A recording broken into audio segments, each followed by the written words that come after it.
And they're off. Good break. Summer Retreat out like a shot from the outside. Striking Moon is also showing up from the center. Crafty Conquest between them. Mobilizer under a hold from the rail with Jack Beanstalk. The early trailer is going to be Strong Ending. From the outside draw, it is Summer Retreat leading the way, but Striking Moon is rushing up to put the pressure on. They're head and head with just over a half mile to race. Mobilizer in a stalking spot from the rail with Crafty Conquest to his outside. 21-3 for the opening quarter. Into the turn, it's a duel up front. Striking Moon and Summer Retreat. Crafty Conquest clear into third, 2 lengths off the leaders. Mobilizer asked for a little more. Jack Beanstalk is wide and Strong Ending tries to launch his rally. Just over a quarter of a mile to go. Striking Moon has strided out to a 2-length lead. Crafty Conquest to the outside, passing Summer Retreat. 44 flat to the half. At the head of the lane, it's Striking Moon and Kirk Johnson. Summer Retreat and Crafty Conquest battling for second. Strong Ending trying to rally from last, but Striking Moon is extending the margin. It is Striking Moon up by 6 with a 16th of a mile to go. Striking Moon the easiest of wins. Strong Ending up for second over Crafty Conquest and Jack Beanstalk, 109-1.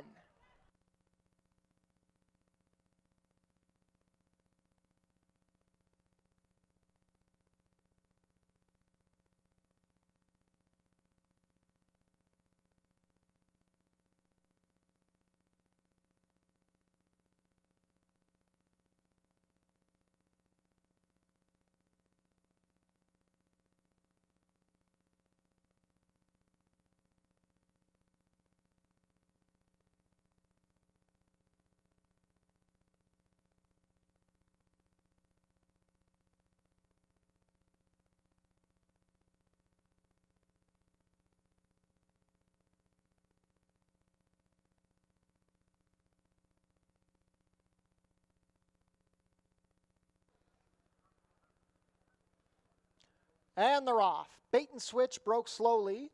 Voyant out well with Don't Stop Dreamin'. Third on the inside is Have to Reload. Artie's All In is dropping back with Bait and Switch. It is Don't Stop Dreamin' and Voyant dueling on the lead as they race onto the backstretch proper, just over 5 furlongs to go. Stocking's position for Have to Reload in third, 2.5 lengths off of the leaders. Bait and Switch is gaining ground. He's opened up 3 lengths on the trailer. Artie's All In. 22-3 for the opening quarter. Within the final half mile, it is Voyant and Don't Stop Dreaming duking it out. Bait and Switch has slipped up the rail into third, passing Have to Reload. It's a gap of 5 back to Artie's All In, who's under a ride within the 3 furlong pole. Voyant going a little better than Don't Stop Dreamin', but here comes Bait and Switch gaining ground. 44-3 to the half. Quarter to go. It is Voyant and Don't Stop Dreaming still leading the way, but Bait and Switch is gaining ground with every stride. 3 across the track at the head of the lane. Don't Stop Dreamin' now responds, but Bait and Switch is trying to reel them all in down the outside. 3 in a line. Don't Stop Dreamin'. Here's Bait and Switch getting by. It is Bait and Switch taking control. Bait and Switch drawing clear. He's opened up 2. Bait and Switch in front. Bait and Switch wins 2.5 over Don't Stop Dreamin', then Voyant and Have to Reload, 116-2.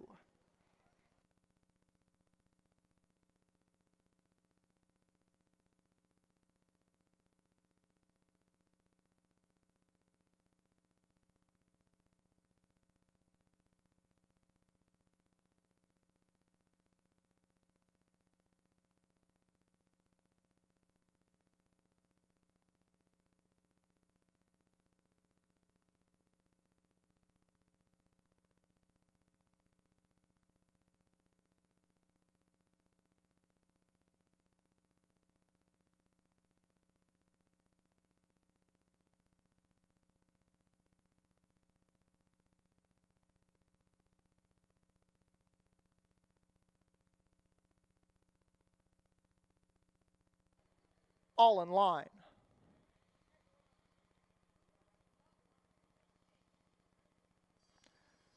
And they're off. Broadway Ruckus broke well, No More, and Win the Draw also showing up with Tabo along the rail. Erie Island Man is taking back, and the early trailer is going to be Unbridled Inferno, but as they race into the clubhouse turn, it is Broadway Ruckus assuming control. Broadway Ruckus is on top. Tabo second under a hold on the rail. Third on the outside is No More. It's a gap of 2 more to Win the Draw, 2.5 to Erie Island Man, and still at the back is Unbridled Inferno. Opening quarter raced in 23 and 2. It is Broadway Ruckus in control, 1.5 lengths better than Tabo in second. No More is racing in third. Win the Draw tries to gain position from fourth. Then it's a gap of 6 more to Erie Island Man, and still at the back, Unbridled Inferno. Just over a half mile to race. It is Broadway Ruckus. The lead is now 3. A stack of 3 next. No More in the middle of Tabo and Win the Draw. 46 and 2 to the half. Into the clubhouse, into the far turn they go. Broadway Ruckus is looking to go coast to coast. He has a 2-length lead over No More and Win the Draw. Tabo is backing out. It's a gap of 7 more to Erie Island Man and Unbridled Inferno well back. Midway around the far turn, Broadway Ruckus is yet to be asked. No More pushed along a little bit from second. Win the Draw styling. Look at Erie Island Man gaining momentum from the back. 3/4, 1:11 and 1 at the head of the lane. Broadway Ruckus yet to be asked, now tapped on once by Kirk Johnson. No More is creeping closer in second. Erie Island Man looking to pull off an upset. Less than a furlong to go. They're not going to get to Broadway Ruckus. Broadway Ruckus is on cruise control, tapped on now by Kirk Johnson, still has a 4-length cushion. It is Broadway Ruckus, gate to wire. Erie Island Man rallied to be second, then No More and Tabo, 143 and 3.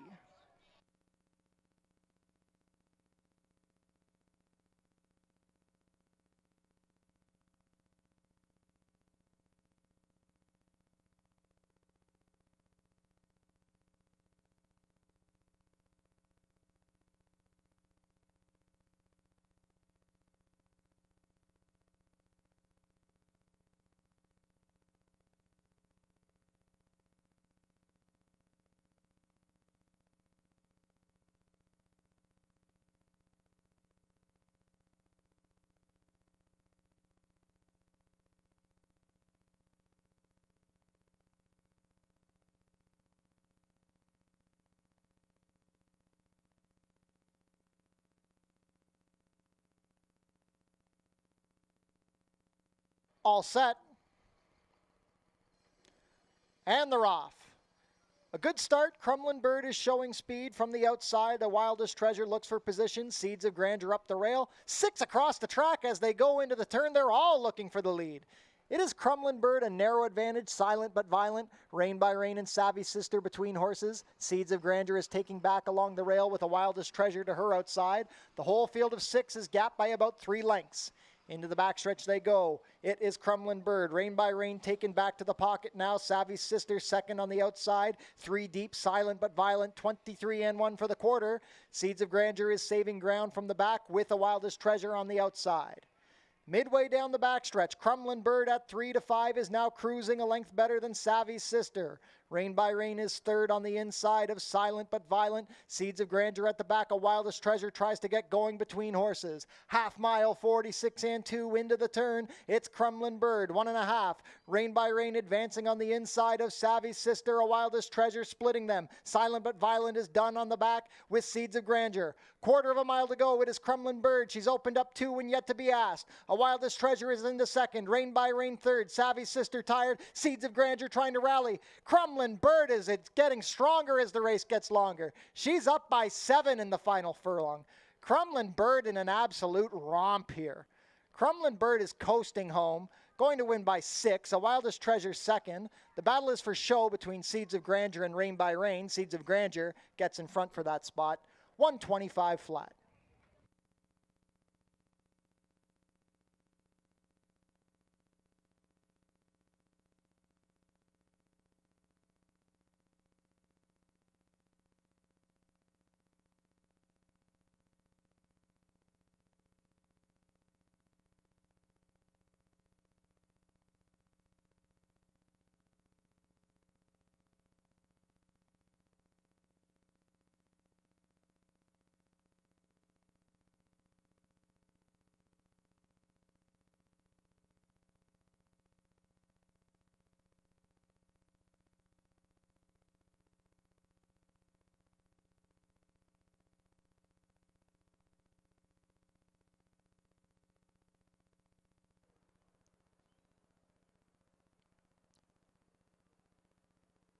All set.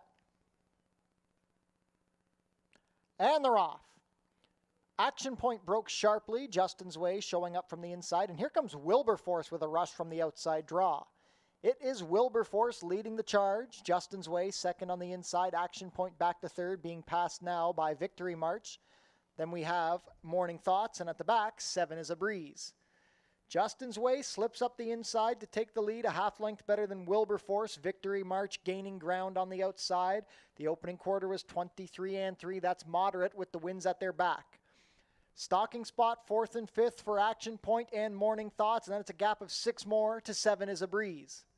Just over 3 furlongs to race, and now Victory March has cruised to the lead. It is Victory March, 3/4 of a length better than Justin's Way. Wilberforce is calling it quits. Action Point moving into the race well on the outside with Morning Thoughts also under a drive. 7 is a Breeze yet to tack on. 45-4 to the half. They swing for the drive. It's Justin's Way and Victory March locked in battle. Action Point and Morning Thoughts both trying to rally. Victory March the lead over Justin's Way. Morning Thoughts and Action Point down the outside, but Victory March striding out nicely. It is Victory March with powerful strides coming down to a 4-length score, wrapped up at the end under Jeffrey Alderson. Second was Morning Thoughts, then Justin's Way and Action Point, 1:15-3. Wow.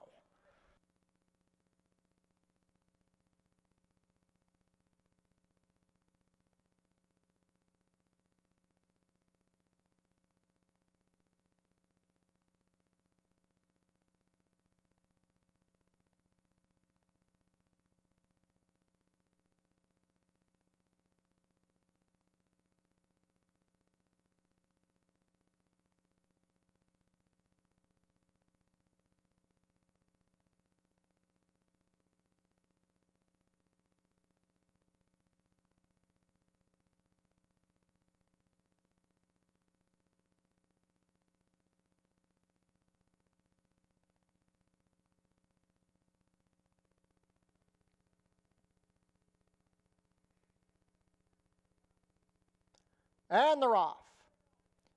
JMR Gemma with a good start. Also showing up is Love My Cheryl, Halo style from the outside. Orbiting the Sky races in 4th along the rail with Cedar Valley to the outside. Easy access between them, and then a gap of 3 to Little Fire. JMR Gemma a short lead over Love My Cheryl. Halo style pushed along from 3rd on the outside. Easy access into 4th. Cedar Valley is wide on the track, saving ground orbiting the Sky. 3 more to Little Fire. 22-2 for a contested early pace. It is JMR Gemma, the favorite, under a hold. Love My Cheryl right there from 2nd. Halo style under a drive in 3rd. Easy access moving comfortably from 4th. Cedar Valley needs to do better with orbiting the Sky. Little Fire let the tack on. 45 flat to the half at the top of the stretch. It is JMR Gemma. Love My Cheryl still 2nd. Easy access is into 3rd, orbiting the Sky, trying to rally up the inside. It is JMR Gemma on top. Love My Cheryl tries to dig in, orbiting the Sky into 3rd. Down to the wire they come. JMR Gemma set fast fractions and is trying to hold off orbiting the Sky. JMR Gemma holds on. Orbiting the Sky 2nd, then Love My Cheryl and Little Fire, 1:10-4.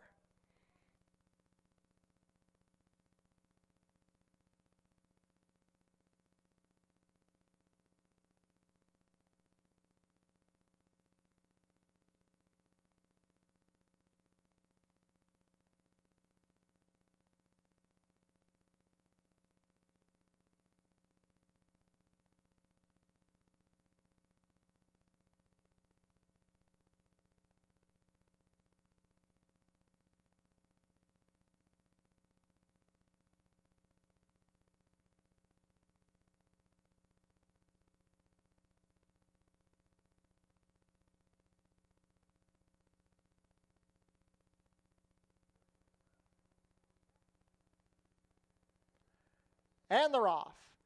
Good skip indeed, out a little slowly. Lady of the Fort looking for position with Mighty Pele deep on the track. Breach of Trust advancing on the inside. Here comes Prince for a Day, widest of all as they race into the clubhouse turn. It is Mighty Pele on top with Prince for a Day taking the turn wide. Breach of Trust is racing in 3rd on the inside, a length better than Lady of the Fort. Racing in 5th, we have Go Go Gabriel with Ngabe, 1.5 back to the favorite, Ashwicken. Then we have Amen to That in the trailer, Good Skip Indeed. Opening quarter raced in 23-2. It is a duel up front, Mighty Pele and Prince for a Day, head and head, 2.5 lengths better than Breach of Trust. It's another gap of 3 to Lady of the Fort, who's being joined by Ngabe, Go Gabriel, and Ashwickan looking for position. Well back to amen to that and still trailing Good Skip Indeed. Into the far turn, the half was 46-4. This is a hot pace for these leaders, Mighty Pele and Prince for a Day. Prince for a Day now going a little better, but Breach of Trust is descending with Ashwickan gaining ground with every stride.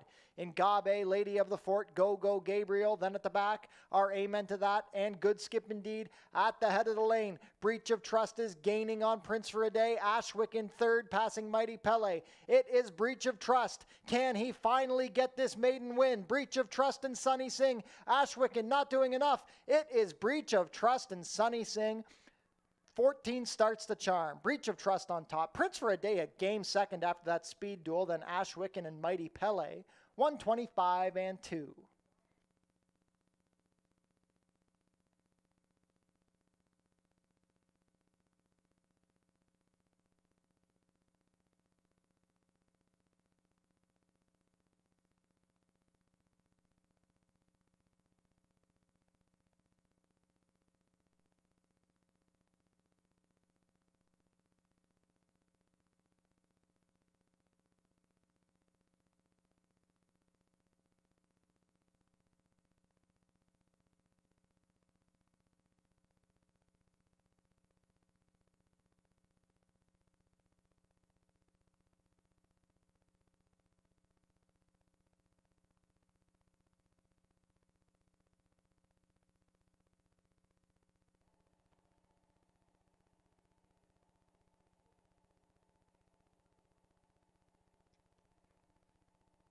And they're off.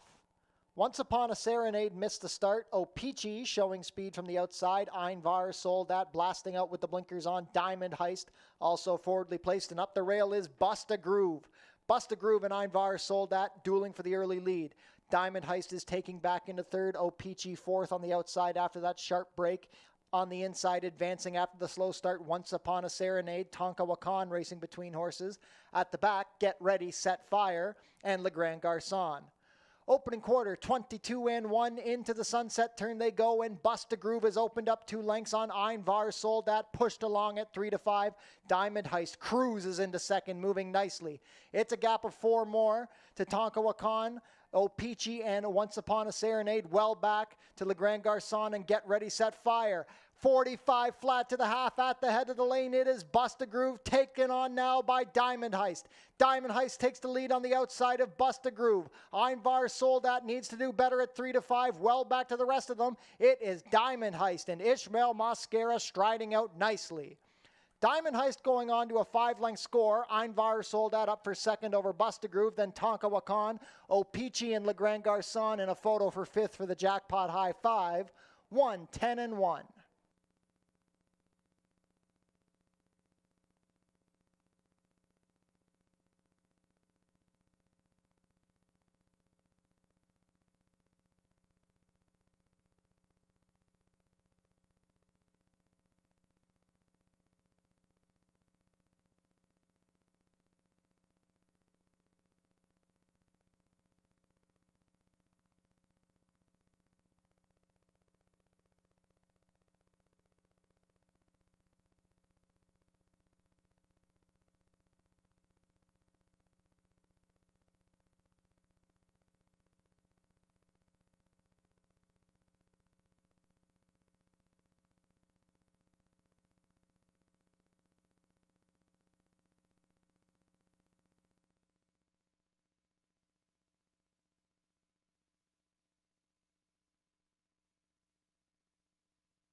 Ladies and gentlemen, welcome to Fort Erie Racetrack on a beautiful Tuesday afternoon. It still feels like summer, despite the fact that we are getting close to October. 20 degrees Celsius or 68 Fahrenheit, nice breeze coming out of the east. The main track is fast and the turf is firm with the rail at 0 feet. We have 29 minutes to post. Visit our website, fortierieracing.com, for information about everything going on at the track, live streaming of all the races, and you can catch all of our race replays. Tune in to the pre-race show to get information about the track conditions, scratches and changes, handicapping selections, and info about upcoming races and events. Racing will be back next week, Monday, October 2nd and Tuesday the 3rd. We're switching to our fall post time, 1 o'clock. Fort Erie's Track-A-Lantern is taking place on Monday, October 9th at 1 o'clock. Kids in costume can come and trick-or-treat around the track. Fan Appreciation Day will be taking place on Tuesday, October 17th at 1 o'clock.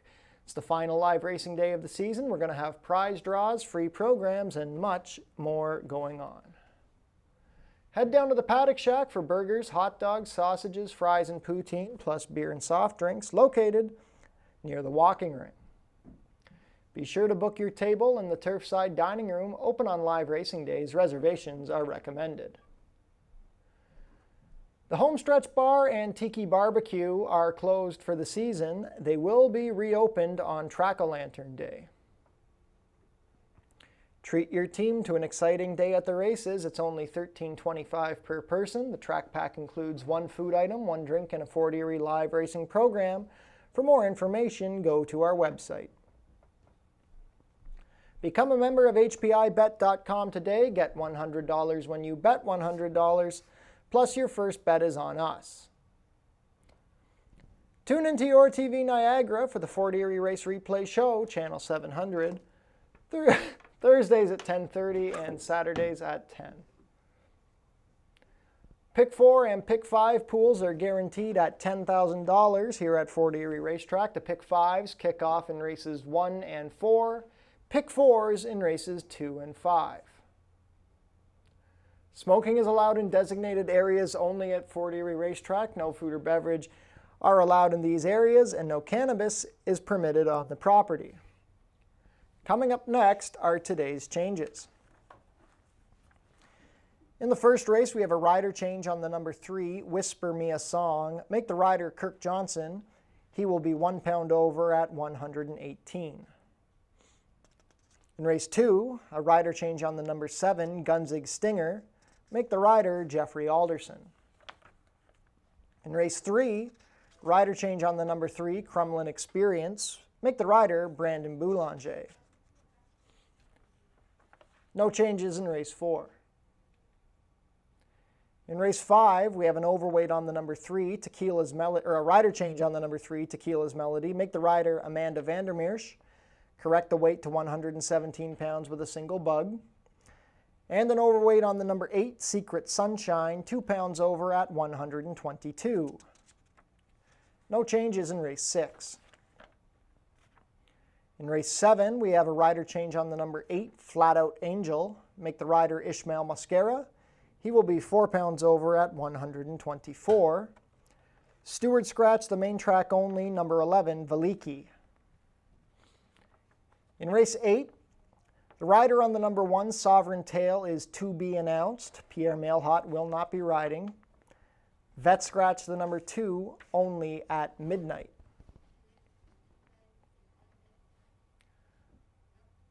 So I'm joined here by Marketing Manager James Kulik, here to talk to us about the upcoming Track-A-Lantern Day here at Fort Erie. James, what can we expect on Monday the 9th?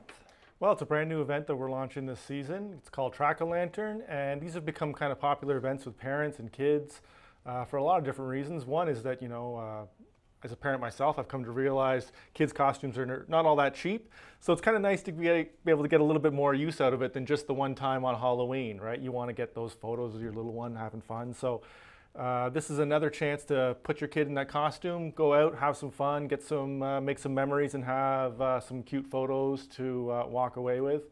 And it's also nice to be able to trick-or-treat in kind of a safe, enclosed environment, right? Trick-or-treating in your street is great, but you got to cross the sidewalks. You got cars, you got other things going on. What's nice about this facility, we have this great big huge facility, and you're never going to get anywhere dangerous. You're just going to be walking around the track. You can visit some of our vendors, go to the different tellers and the barbecues, all that, and stop in and get some candy while you're there. Yeah, absolutely. We're also getting to the time of year where it gets dark early, and you don't have to worry about something happening in the dark. It's going to be broad daylight at 1 o'clock. So absolutely. Great family environment here at Fort Erie Racetrack. Do we have anything else going on that day for everybody to look forward to? Yeah, we've got a great photo booth that'll be set up so you can capture photos of your little one in their costume. It's a big blow-up inflatable castle thing. And then, as always, the ever-popular Fluffy the Clown will be back. Kids really are enjoying Fluffy the Clown this season, so she'll be there making balloon animals and all that kind of stuff and handing out candy at the same time. It is nice to know that I'm not the only clown at Fort Erie Racetrack. So, James, thanks a lot. We're looking forward to Track-A-Lantern in a couple of weeks. Thanks for your time. Thanks a lot. Let's take a look at our selections for today's 8-race card. We've got some big fields coming your way. Race 1 is a maiden claimer for 3-year-olds and up, claiming price of $4,000 down to $3,750. Going to go 6 furlongs here. Top pick is the number 4, Blicito, who's been moved to Fort Erie from the Mike DiPaolo barn at Woodbine, now goes to trainer Sharon Chicotto. Blicito just looks like he's catching a pretty soft field here for his Fort Erie debut. Showed a little bit of speed before stopping for $10,000 at Woodbine earlier this month. If he takes to the dirt, he should take some catching. The number 3, Whisper Me a Song, makes his second start at Fort Erie. Picks up the riding services of Kirk Johnson, who had a 2-win day yesterday. Whisper Me a Song was second best for $6,250 on August 28th. Now it gets some class relief in for $4,000. She's still lightly raced and could be improving. Then the number 2, Fajardo, ran on to be second behind Chicago Freddie in his Fort Erie debut on September 11th at this $4,000 level. Catches a short field, looks as good as anybody here. Race 2 is a claimer for 3-year-olds and up, which have never won 3. We're going to sprint 5 furlongs for a price of $4,000. I'm going to give a look to the number 5, Lil Green Machine, making his first start for owner-trainer Gary Chadobiak, who had a win yesterday with Crumlin Bird. Lil Green Machine was claimed for $6,000 on August 13th, has been given plenty of time, and now drops for his first start for the new connections. Big thing with Little Green Machine, the freshening up. He had a very busy June and July. Should appreciate some extra time now. Gets back to 5 furlongs, which I don't think is a bad distance for him. Gets back to the main track after trying 2 turns on the turf on August 13th. The number 4, Soup Spoon, went gate to wire in a 5,000 non-winners of 2 on September 11th, beating Have to Reload and No More. He could be the main speed here, looking for his second consecutive gate-to-wire winner. We know he likes this Fort Erie main track. He's been racing very well over it. Stablemate to the Soup Spoon is the number 2, Bound Lucky. Bound Lucky is a closer who ran 4th last time behind One More Ring. If there's a bunch of speed to go after Soup Spoon, and there could be, Naval Officer, Gunzig Stinger, they're all quick horses. Bound Lucky could be the closer to pick up the pieces. I definitely prefer him on the turf, however. Race 3 is a claiming race for 3-year-olds and up, which have not won a race this year or which have never won 4. We're going to go 1 mile and 1/16 over the main track. The claiming price is $5,000 down to $4,750. I'm going to go with a bit of a long shot here, the number 8, the Newfie Express, who was a non-factor on the turf last time. Before that, ran second behind the Lone Speed Half Lit over a muddy track on August 7th. The Newfie Express, his record on the dirt isn't bad, and I'm just thinking today might be the right day for him. The number 3, Crumlin Experience, he's 10-1 on the morning line. Probably won't be 10-1 at post time, though. He's had a pretty good campaign. He ran bad on the turf last time, but his record on the dirt is pretty consistent. He's been in the top 3 in 6 out of 10 tries over the Fort Erie main track. Was a pretty decent third 2 starts ago, despite it only being a 4-horse field. Only got beat a half length for second. I think Crumlin Experience looks as good as anybody here. Then the number 1, Unilateral. Had a lot of pace to run at and grinded up to win by a head on the turf course on September 11th. He's a pretty win-shy type, 3 for 31. Needs a lot of things to go right. He doesn't have much of a huge kick. He just grinds all the way to the wire. If everything falls apart in front of him, Unilateral could be live for 2 in a row under Keve Nichols. Race 4 is a claiming race for fillies and mares 3-year-olds and up, which have never won 2. We're going to sprint 5 furlongs on the turf course for a price of $4,000. I think the clear horse to beat here is the number 4, Unable, who's been dying to get back to the turf course, I think. Unable was claimed for $5,000 in July, took a chance at Woodbine where she showed speed and got tired against better horses. Now drops in for $4,000. I think she's the quickest one out of the gate here. I think the turf is a good surface for her. I don't think she's ever really gotten a fair shot on turf. Her record doesn't look good on it, but I think she will race well over it. If she gets loose on the lead, I think it's going to take some catching. Number 5, I Got It Good, could be the other speed to go with Unable here. She was a maiden winner for $8,000 on August 21st in a race with a lot of commotion and delays at the gate. I Got It Good drops in for $4,000 for her first try against winners. The number 7, Forest Choice, another one who just might be looking forward to getting to the turf. She's not taken really well to the dirt. She had a second in a slowly run race in July, but otherwise doesn't seem to like the dirt. Turf could be enough to wake her up at a decent price. I don't think she'll be 3-1 as the morning line suggests. Race 5 is a claiming race for fillies and mares 3-year-olds and up, which have never won 2. We're going 6.5 furlongs for a price of $6,250 down to $6,000. Field of 9 here. We've got some big fields here today at Fort Erie Racetrack. I'm intrigued by the number 5 Northern Passage, a private purchase, now moves to the barn of Josh Robillard for her Fort Erie debut. Just going to see how she takes to the dirt. She's run some good races at higher levels at Woodbine this year. Early in the year, second for $40,000, second for $15,000, fourth for $25,000. It's like there's some class to this mare. Leo Salas in to ride for trainer Josh Robillard. The number 9, Hermione Granger. Bit disappointing last time. Been a bit disappointing in both of her last 2 starts. She's fast out of the gate, but just does not seem to handle the allowance company well. She broke her maiden for $8,000 back in July, now drops in for $6,000. Should be much more competitive at this level. Juan Crawford, the only rider to get much run out of her at this point in her career. And the number 7, Manitoulin Island. This one coming down from Woodbine, trainer Zelko Kretschmar. Alex Marty, who has ridden in Ontario before but has been based more in British Columbia, in to ride. Manitoulin Island was a winner at Woodbine, going 6 furlongs earlier in the year. Hasn't been faring as well against non-winners of 2 at Woodbine. Now looks for some class relief. Don't love the dirt for her. She just ran okay over the dirt in Maryland over the winter, but we'll see if she can muster up a good finish. Race 6 is an allowance race for fillies and mares which have never won 3. 6 furlongs is the distance, field of 7. Another Woodbine invader, the number 3, Charlotte Silver, was claimed for $15,000 in a winning effort back in June. Took over a month to get back to the races and tried the turf for $25,000. Just didn't fire that day, finished 7th of 8. It was a pretty good group for $25,000 though. Now she gets in some easier company. We're going to see how she handles the dirt. She had a 36-4 work over the training track at Woodbine in July. It looks like she could have some decent pace to run at here. The number 5, Getting Ahead. She was part of a hot pace in the Horse People's Luminary Cup and stuck on pretty well to be 4th. Her form all year has been good. She won 2 in a row, and since then she's still been competitive against some tough mares, Sheba Town, Gimbala. This is definitely class relief for Getting Ahead. She's arguably the one to beat, I would say. Then the number 7, Nicole Song. She's a closer who might be able to fire a good one if there's a lot of pace to run at. She didn't run bad last time, September 4th. The track was all inside speed that day, so I'm willing to forgive that race. Before that, she ran on nicely to be 2nd. Nicole Song could trip out here. Back on the turf course for race 7, it's an allowance for fillies and mares which have never won 2, going about 7 furlongs. Here's a horse I seem to pick every time it runs. The number 3, Isa Breeze. Isa Breeze tried a mile and a 16th on the main track on September 12th, and I thought she ran pretty well to be 3rd. Spirit Bell went gate to wire that day. Makes sense to me, ran on nicely. Makes sense to me, he's bred to go 2 turns. I wasn't surprised she ran well there.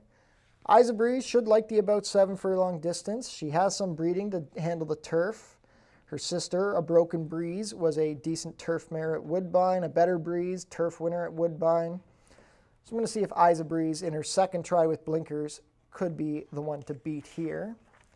Number 5, Turf and Surf, claimed for $7,000 at Woodbine on September 7th. She had a wide trip that day.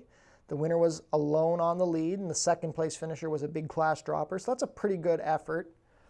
Before that was a winner on the inner turf at Woodbine. She should fit well here at Fort Erie in her first start off the claim. Then the number 6, Makes Sense to Me.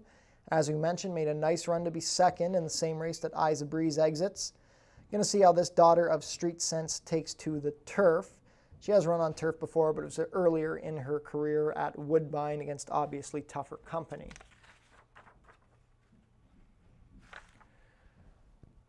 Just being announced for the first time here as we get into race 8. In race 8, the number 1 Sovereign Tail is a Stewart Scratch. Take out the 1 Sovereign Tail. Top pick here in this maiden claiming event, 4,000 down to 3,750, 6 furlongs, is the number 5 Miss Lindy Sue. Miss Lindy Sue made her Fort Erie debut in a turf race on August 21st. She ran a pretty good third that day, rallying into a pretty moderate pace for the 5 furlong distance. I just don't think there's much to beat here. If she likes the dirt, I think she should fare well with this group. Number 6, Betka. This is another one. It's a bad race. She's a first-time starter. She hasn't proven she's bad yet. Pretty obscure pedigree on Betka. Billy Starr is the sire. Going to see if she shows anything at first asking. Then the number 3, Pick a Penny, has been a beaten favorite in her last 2 starts. Before that, ran second behind Heading West. Just getting an easier, dropping in for 4,000. Omar Marino and Mark Fournier have been a pretty decent combination here at Fort Erie. We're going to see if Pick a Penny can wake up here at the bottom level. That's a look at our 8 race card today. Big field, some good wagering opportunities, 12 minutes to first post.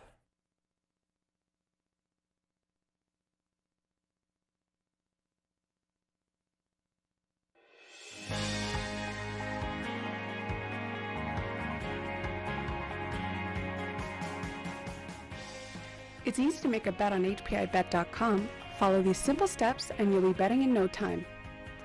First, go to the HPIBet.com website. Sign in to your HPIBet account.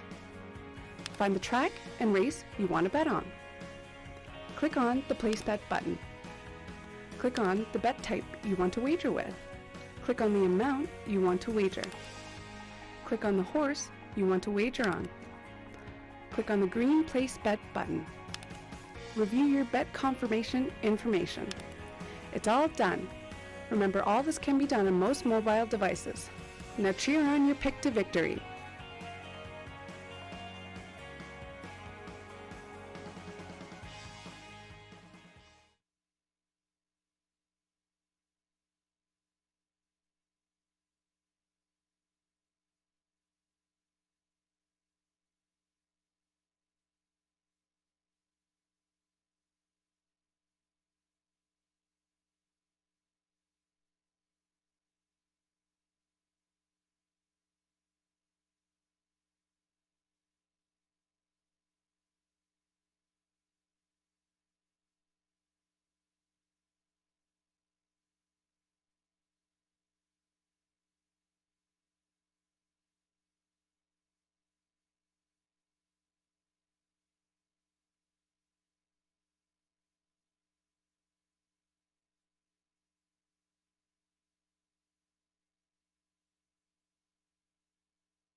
Ladies and gentlemen, a couple of late overweights to announce for the first time here in race 1. The number 1, Let's Say This, will be 1 pound over at 116. Then if you'll turn your programs forward to race 7, the number 2, Hear Me Knocking, 1 pound over, 116.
Field is making their way on track for today's first race. It's a maiden claimer for 3-year-olds and up, going 6 furlongs. Claiming prices $4,000 down to $3,750. Race 1 offers win, play, show, exactor, 20-cent try, double, 20-cent super, 20-cent pick 3, and 20-cent early pick 5 wagering. That pool is guaranteed at $10,000.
Post parade, the number 1 is not on track yet. First off, the 2, Fajardo. Jeffrey Alderson rides for owner-trainer Dale Powell. Number 3, Whisper Me a Song. Kirk Johnson picks up the mount for trainer Julie Mathis and owner Bruno Schickedans. Blasito, the number 4. Chris Husband's in the saddle for trainer Sharon Chicato, who owns in partnership with Vino Bahari. Number 5 is JMR Turek. Amanda Vandermeer's pilots for trainer Ken Albu and owner JMR Racing Incorporated. Number 6 is Katrin. The rider, Lenny Ciceran, Joe Humber trains for Racing Stables.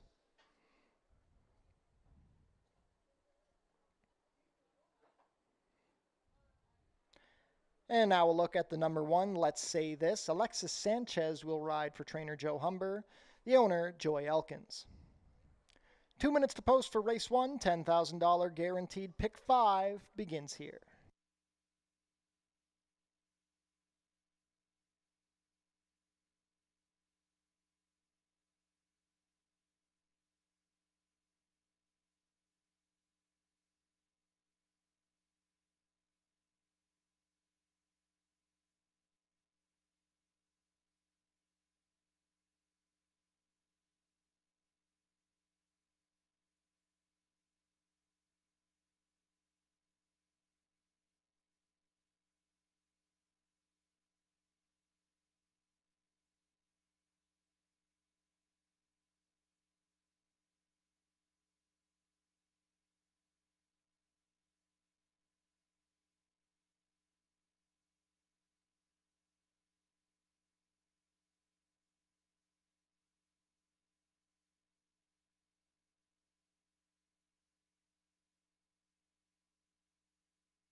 Starting gate in position, not much time left to get your race 1 wagers in. Early pick 5 begins here.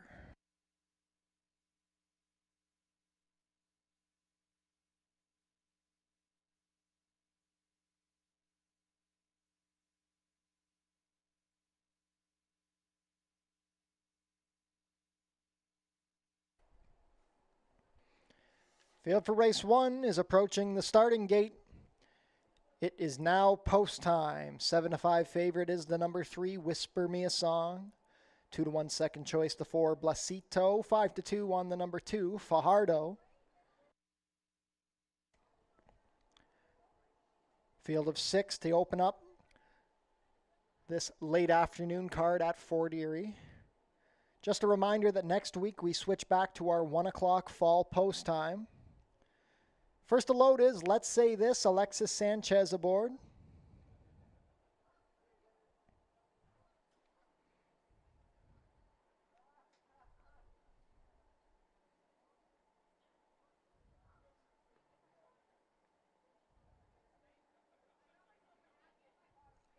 Waiting now on Fajardo.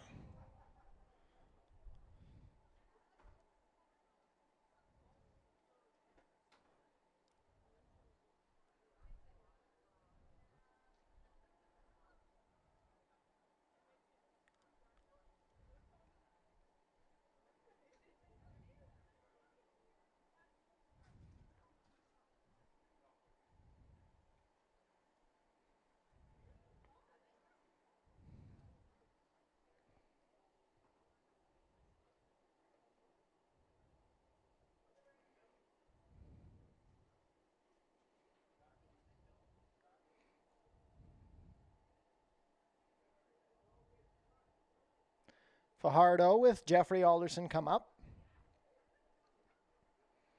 6-5 on Whisper Me a Song and Kirk Johnson.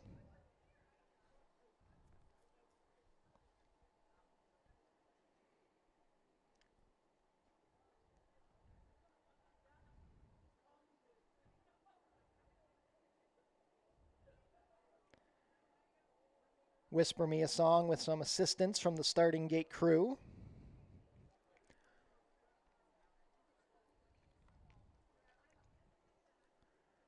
Blasito in his Fort Erie debut. Chris Husbands aboard.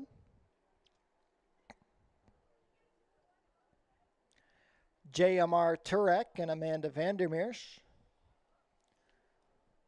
Last up will be Katrin and Lenny Seacharan. All set for a Tuesday at Fort Erie Racetrack.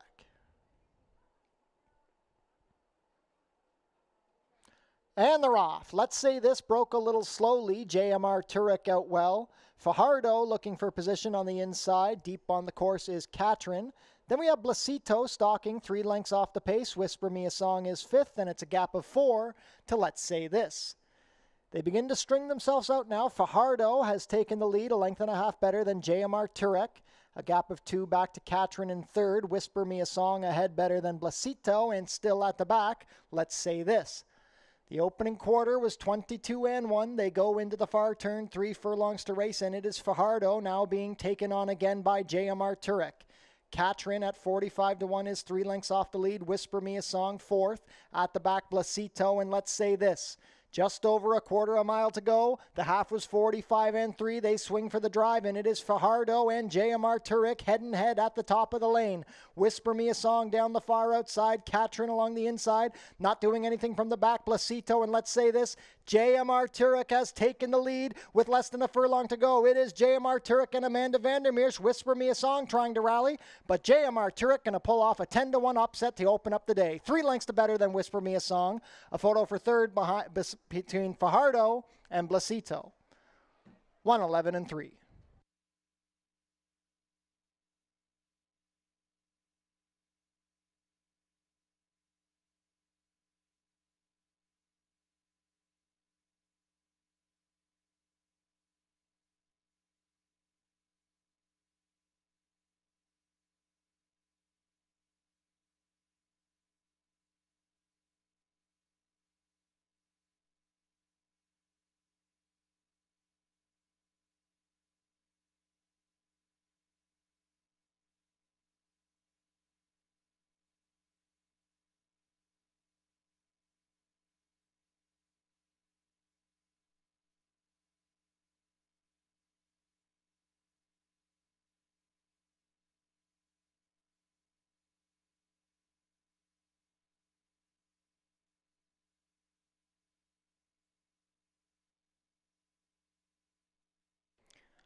Unofficial in the opener, the winner is the 5, JMR Turek.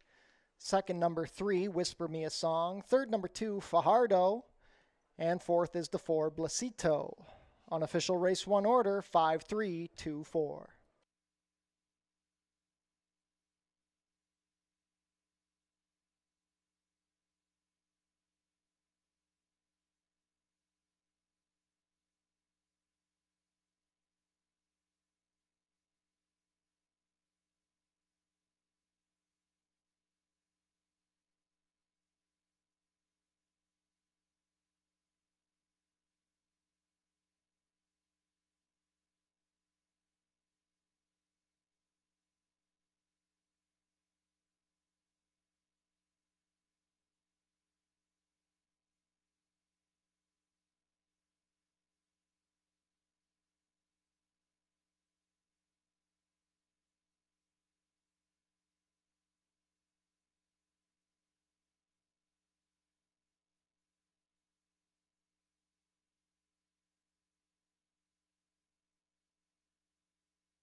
Now returning to the winner's circle, the unofficial winner of today's first race, number 5, JMR Turek.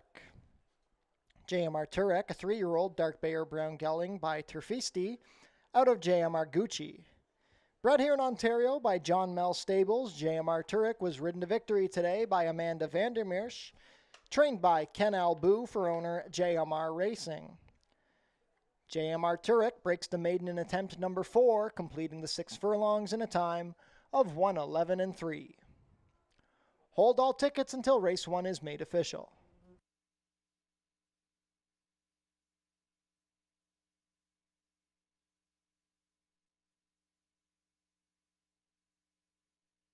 It's official. JMR Turek, 23.90 to win, 825.10. Number 3, Whisper Me a Song, second, 340 to place, 230. Third is the 2, Fajardo, 270 to show. $2 exacta, 5-3, 85.50. The $1 try, 5-3-2, $162.75. $1 super, 5-3-2-4, $635.25.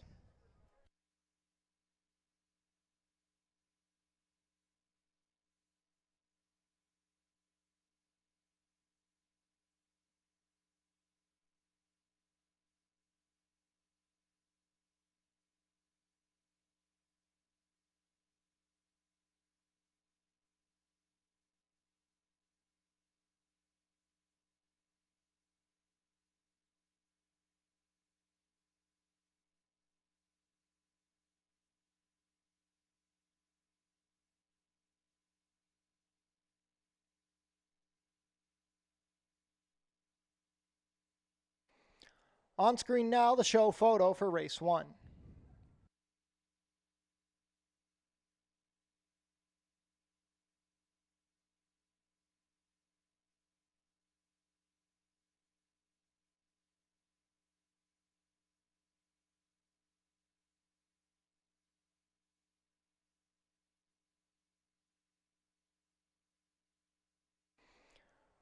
There's a claim out of race 1. The number 2, Fajardo, claimed by Robert and Nancy Warner, moves to the barn of trainer Robert Warner.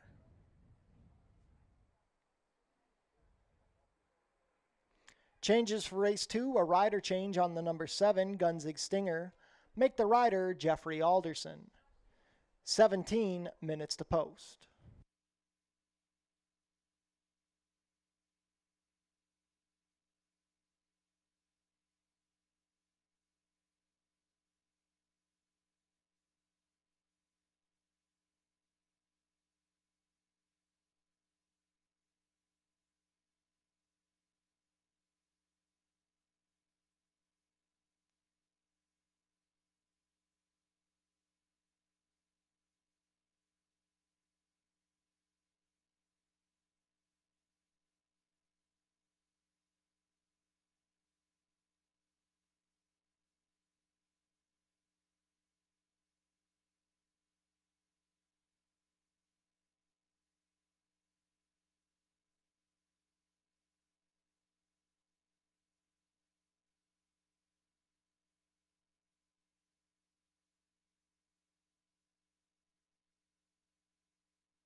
Well, if Jamar Turek knocked you out of that early pick 5, here's the chance to get into the early pick 4. Race number 2 up next, 5 furlongs here on the main track, a $4,000 claiming event for non-winners, a 3 lifetime. I'm going to kick it off here with the number 5, Little Green Machine, who now joins the barn of Gary Chidobiak, fresh off the claim, and the claim was pretty long ago. It was 6 weeks. This horse has had plenty of time off, and I think looking at the 2023 campaign, it figures to suit him well. He's already got those 12 starts, maybe needed that break. And he is going to drop. He was claimed for 6,000, in for 4,000 today. And I think in terms of the complexion of this race, he's going to get the setup that he needs. There's a bit of speed to his inside and his outside. And I just think looking at some of his strongest races, he's been able to sit just off of it and make a late run. So for me, he's going to be my top pick in here, expecting a big performance from Little Green Machine. Now to his insides, the number 4, Soup Spoon, who has speed for days, was able to take them gate to wire last time out, going slightly longer at 5.5 furlongs, going to cut back to that 5 furlong distance today, and he was a runaway winner.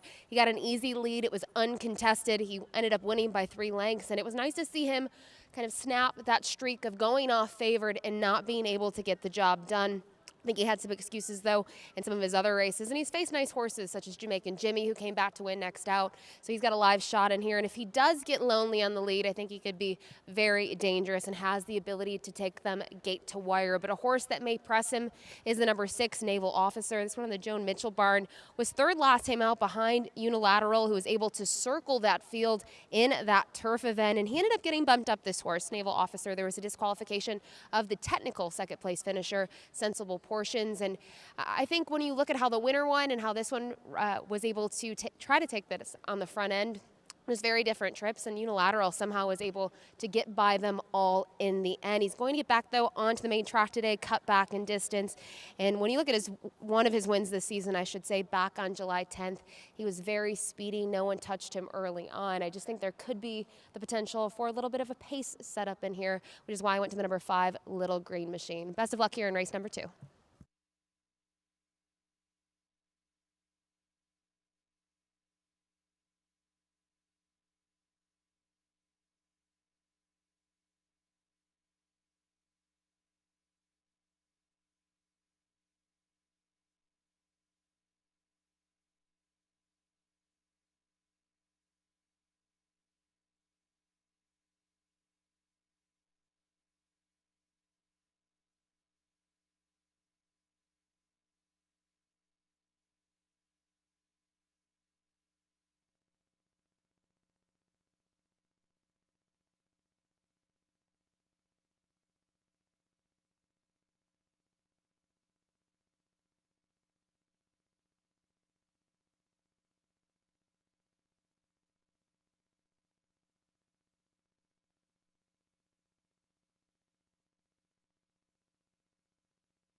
Field is making their way on track for today's second race. It's a claimer for 3-year-olds and up, which have never won 3 races. Going to sprint 5 furlongs over the main track for a price of $4,000. Race 2 offers Win Play Show, Exactor, 20-cent try, double, 20-cent super, 20-cent pick 3, and 20-cent early pick 4 wagering. That pool is guaranteed at $10,000.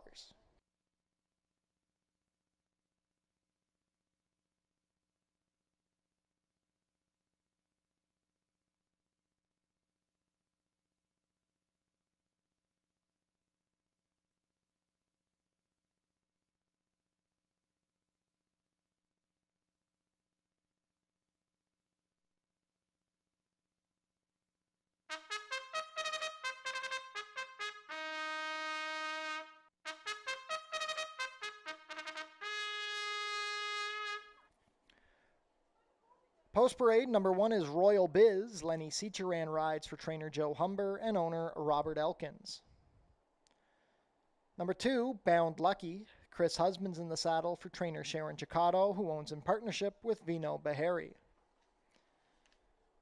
Number 3, Sea by the Sea. Brandon Boulanger pilots for trainer Roy Augustino and owner Cyril Semek.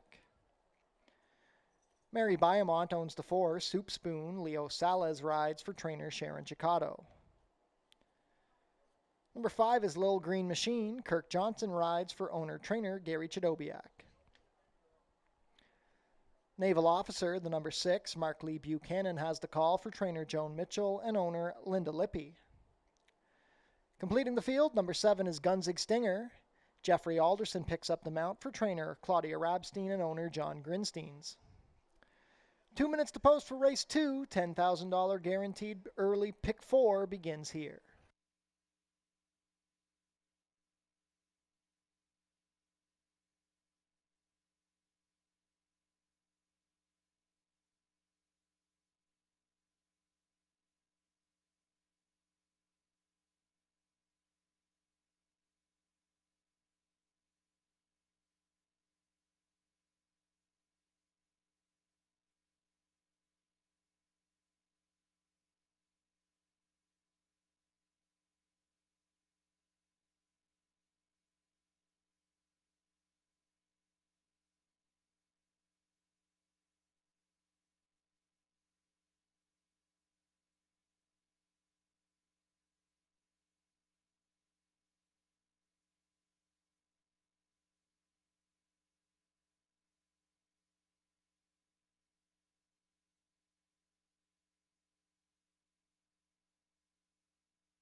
Field for race 2 is approaching the starting gate.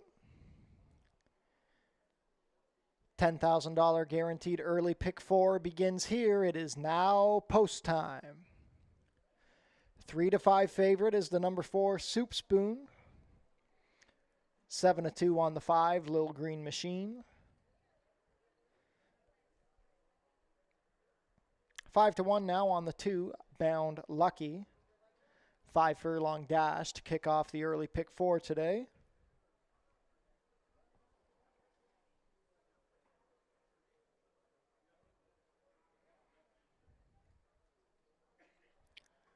First up will be Royal Biz and Lenny Seacheran.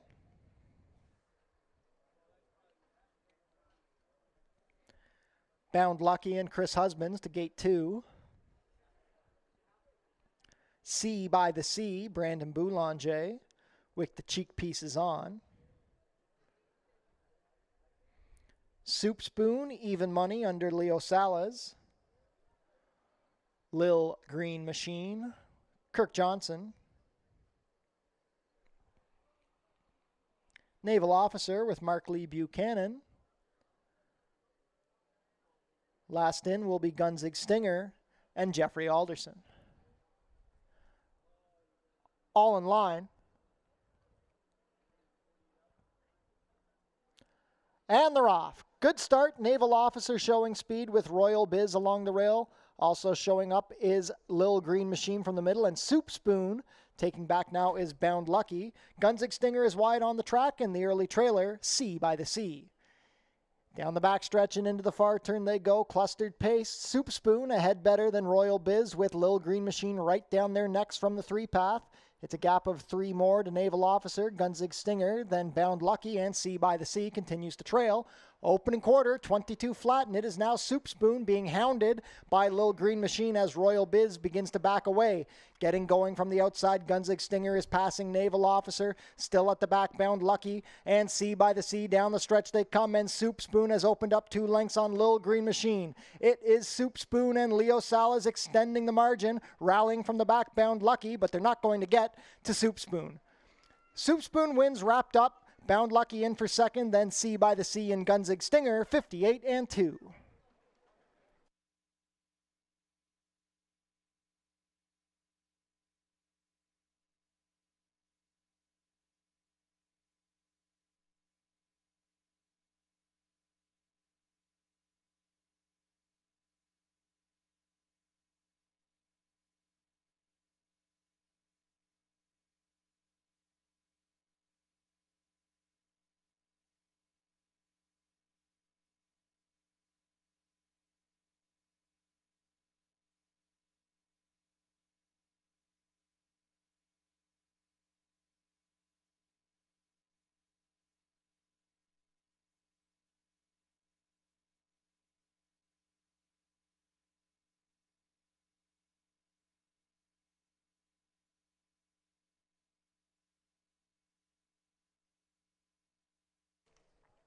Unofficial in race 2, the winner is number 4, Soup Spoon.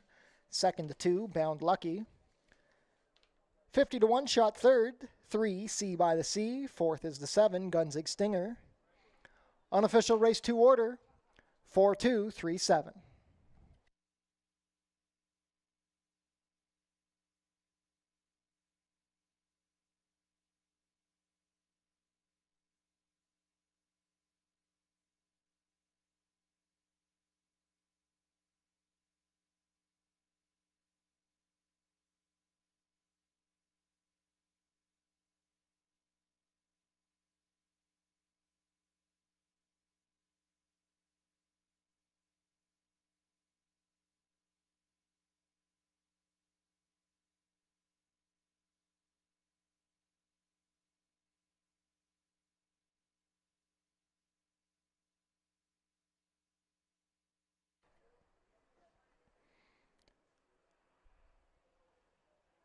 Now returning to the winner's circle, the unofficial winner of today's second race, number 4, Soup Spoon.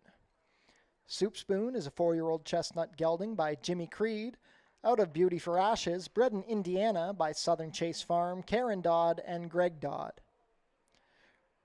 Ridden to victory today by Leo Salez. Soup Spoon is trained by Sharon Chicotto, who trained the exactor of race 2, owned by Mary Biamont. 2 wins in a row for Soup Spoon, completing the 5 furlongs today, 58-2. Hold all tickets until race 2 is made official.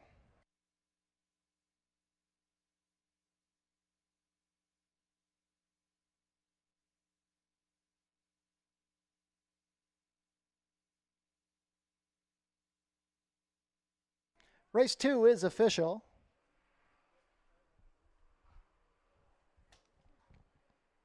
Soup Spoon delivers at the 3 to 5 promise, 350, 230, 230. Number 2, Bound Lucky, second, 420 to place, 310. Third, the 3, C by the Sea, 690 to show. $2 exacta, 4-2, 1340. The $1 try, 423, 45.95. $1 super, 4237, $216.05. The $2 double, 54, $50.10.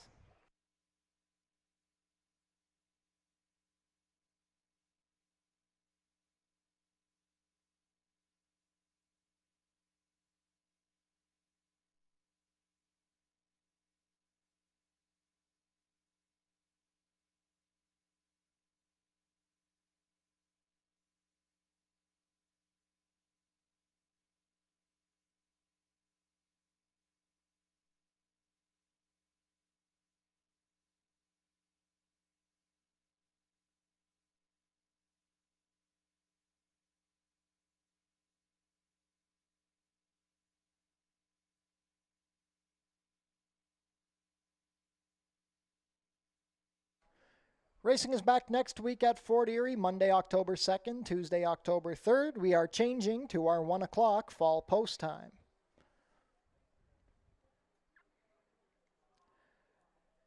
We want to wish a happy birthday to the coolest daughter and mom in the universe, Leanne.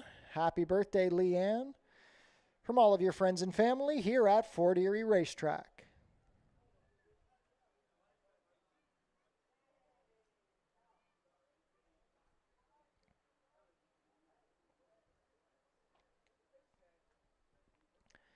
Changes for race 3, a rider change on the number 3, Crumlin Experience. Make the jockey Brandon Boulanger. 18 minutes to post.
We'll go around 2 turns here on the main track at a distance of 1.16 miles for these $5,000 claimers that have not won a race in 2023 or 4 races in their career. It's a really nice field.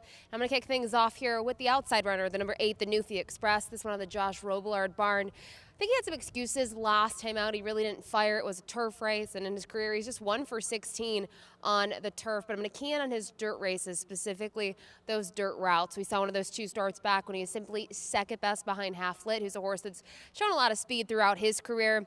Then even looking at that race 4 starts back when this one was a well-meant third behind Private Lake and 4 Nights. I think looking at the races that he's been in for a higher tag, going to drop in $4,000 or $5,000 today.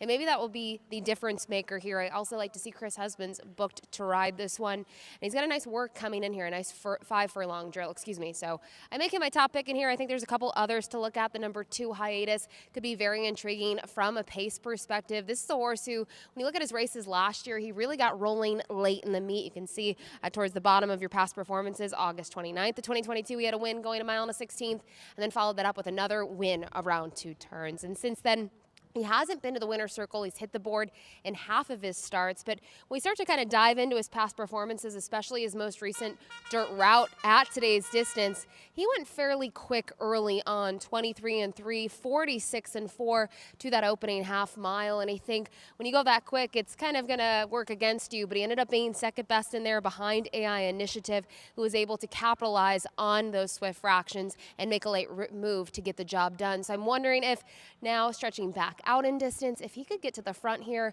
and kind of set fractions to his liking, he could be very dangerous on the front end. And finally, from here, I thought it was wide open. But I'm going to give the number 3 Kremlin Experience a long look here. The John Sims barn has been on a roll. And I think the big thing with this runner is, true and true, a closer in his career. He's been very strong in dirt routes here at Fort Erie. You look at those races 2 and 3 starts back. He picked up a third. He picked up a second. He's faced some nice horses throughout kind of those races as well. And I think competitive in terms of he fits this level. He's a $5,000 claimer. He's in the right spot, but he will need some pace help on the front end. So if you're looking at Hiatus, maybe if Hiatus goes to the front and kind of goes a little too fast, maybe that'll set up nice for a deep closer like Kremlin Experience. But for me, I go all the way to the outside. The number 8, the Newfie Express, as my top pick. Good luck here in the upcoming race.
Field is making their way on track for today's third race. It's a claiming race for 3-year-olds and up, which have not won a race this year or which have never won 4.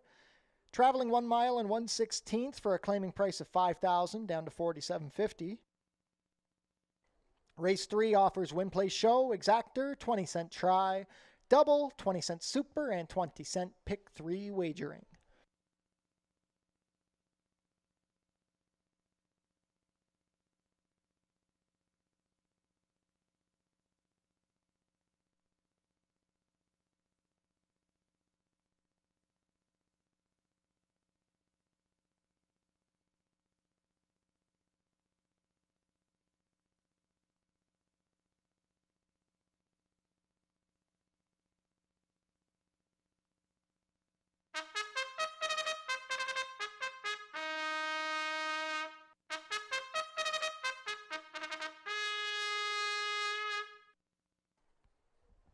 Post parade, number 1 is Unilateral. Keve Nichols rides for trainer Desmond Maynard and owner P413 Racing. Number 2 is Hiatus. Sofia Vives rides. Jeff Voice trains and part owns with Herb McGurr Jr. Number 3 is Crumlin Experience. Brandon Boulanger picks up the mount for trainer John Sims, who owns in partnership with Harvey Bussey. Six Brothers Stable own the 4, Cryptic Creed. Kirk Johnson pilots for trainer Ken Albu. Number 5 is Thelonious. Jeffrey Alderson rides for trainer Armin Concessi and owner Rockpile Stable. Number 6, Supreme Action. Leo Salez rides for trainer Debbie Rhombus and owner DR Against the Wind Incorporated. Marianne Baumgartner owns and trains the number 7, Kodiak Mamba. The jockey is Amanda Vandermeersch. Completing the field, number 8, the Newfie Express. Chris Husbands rides for trainer Josh Robillard and owner Radcliffe Racing Stable. 1 minute to post for race 3.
Ladies and gentlemen, we have a late scratch being announced here for the first time.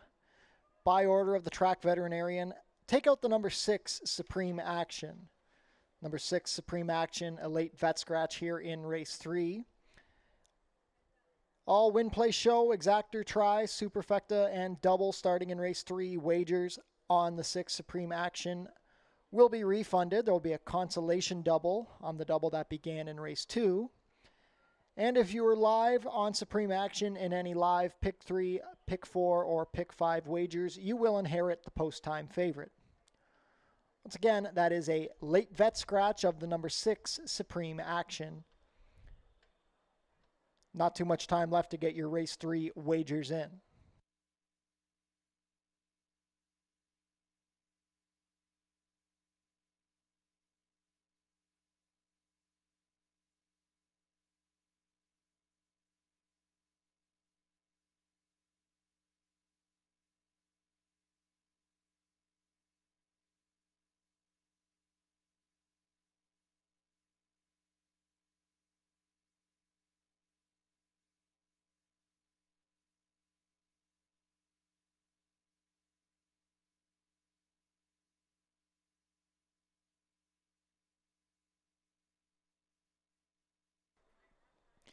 Race 3 field heading up to the starting gate. It is now post time.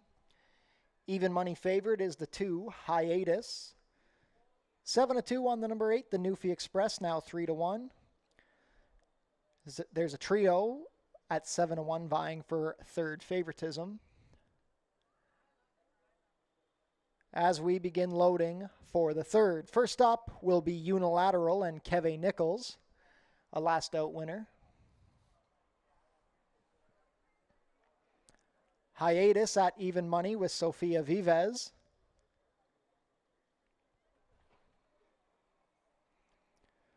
Crumlin Experience with Brandon Boulanger.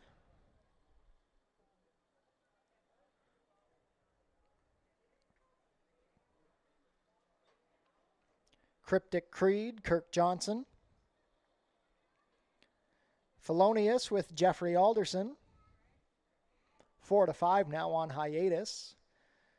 Kodiak Mamba, another last out winner with Amanda Vandermeersch. Last up, the Newfie Express with Chris Husbands. They're at the post. And they're off. Cryptic Creed out a little slowly. Hiatus showing speed from the inside. The Newfie Express and Kodiak Mamba both look for position from the outside draws. Mid-pack Thelonious.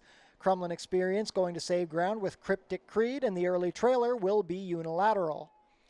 Leading the charge into the clubhouse turn, it is Hiatus, racing a length and a half better than Kodiak Mamba, who's on the inside of the Newfie Express. Another 1.5 back to Thelonious, who's racing in 4th. 3 lengths better than Cryptic Creed 5th. Crumlin Experience 6th. And on the outside now, it's Unilateral still at the back. The opening quarter, 24-1, Hiatus leads the way into the backstretch, just over 5 furlongs to go. Second on the outside, the Newfie Express, Kodiak Mamba third, 1.5 more to Thelonious, who's in 4th. It's a gap of 5 to Cryptic Creed. Unilateral has now passed Crumlin Experience. The half was 47-2. Down the backstretch and into the far turn they go. Hiatus has led all the way at 3-5. Thelonious is angled to the outside. He's moving well, passing Kodiak Mamba and the Newfie Express. Unilateral under a ride. Now Crumlin Experience begins to muster momentum, passing Cryptic Creed. Hiatus, though, has opened up 3 lengths, 3/4, 1:11-2. Thelonious second. Kodiak Mamba third, picking off rivals with every step is Crumlin Experience. They swing for the drive. It's Hiatus, still looking strong. Thelonious trying to hold second from Crumlin Experience. Down the stretch they come. Hiatus looks like he has an insurmountable margin here. He's up by 8. It is Hiatus going on gate to wire. Crumlin Experience into second, but he has a lot of running to make up on Hiatus, and he's not going to come anywhere close. Hiatus much the best under Sofia Vives. Crumlin Experience second, then Thelonious and Unilateral 143-4.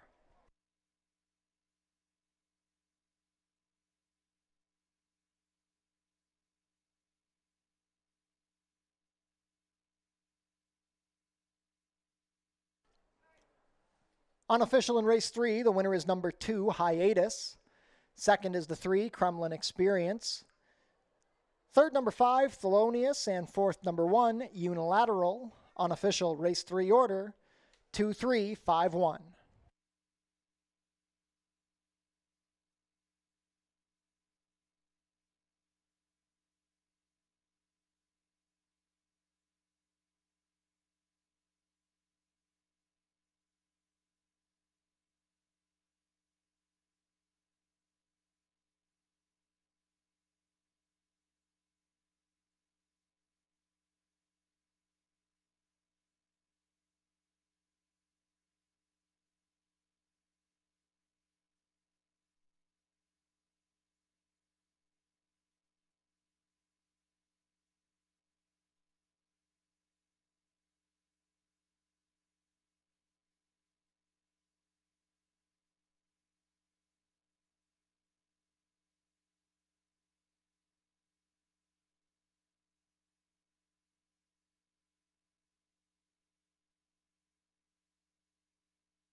Now returning to the winner's circle, the unofficial winner of today's third race, number 2, Hiatus. Hiatus is a 5-year-old bay gelding by Silent Name out of Honey Rider, bred here in Ontario by Adena Springs. That's a gate-to-wire score under Sophia Vives. Hiatus is trained by Jeff Voice, who owns in partnership with Herb McGurr Jr. First win of the season for Hiatus, his 6th career victory, completing the 1 mile and 1/16 in a time of 1:43 and 4. Hold all tickets until race 3 is made official.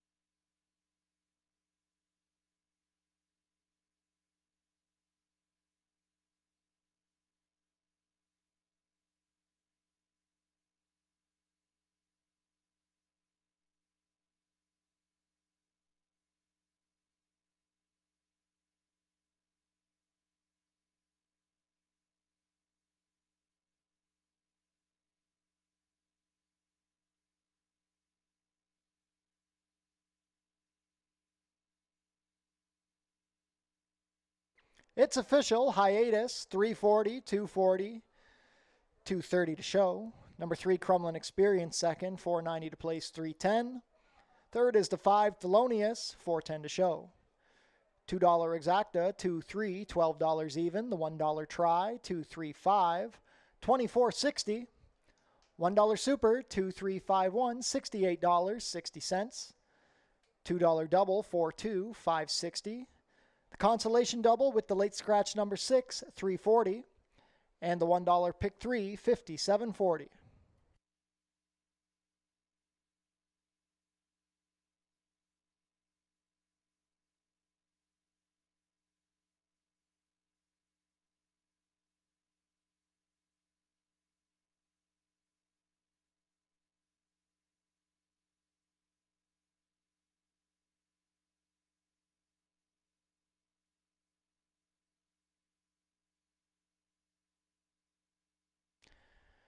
We want to wish a happy birthday to one of our own, Jim Spohr. Happy birthday, Jim, from all of your friends and family here at Fort Erie Racetrack.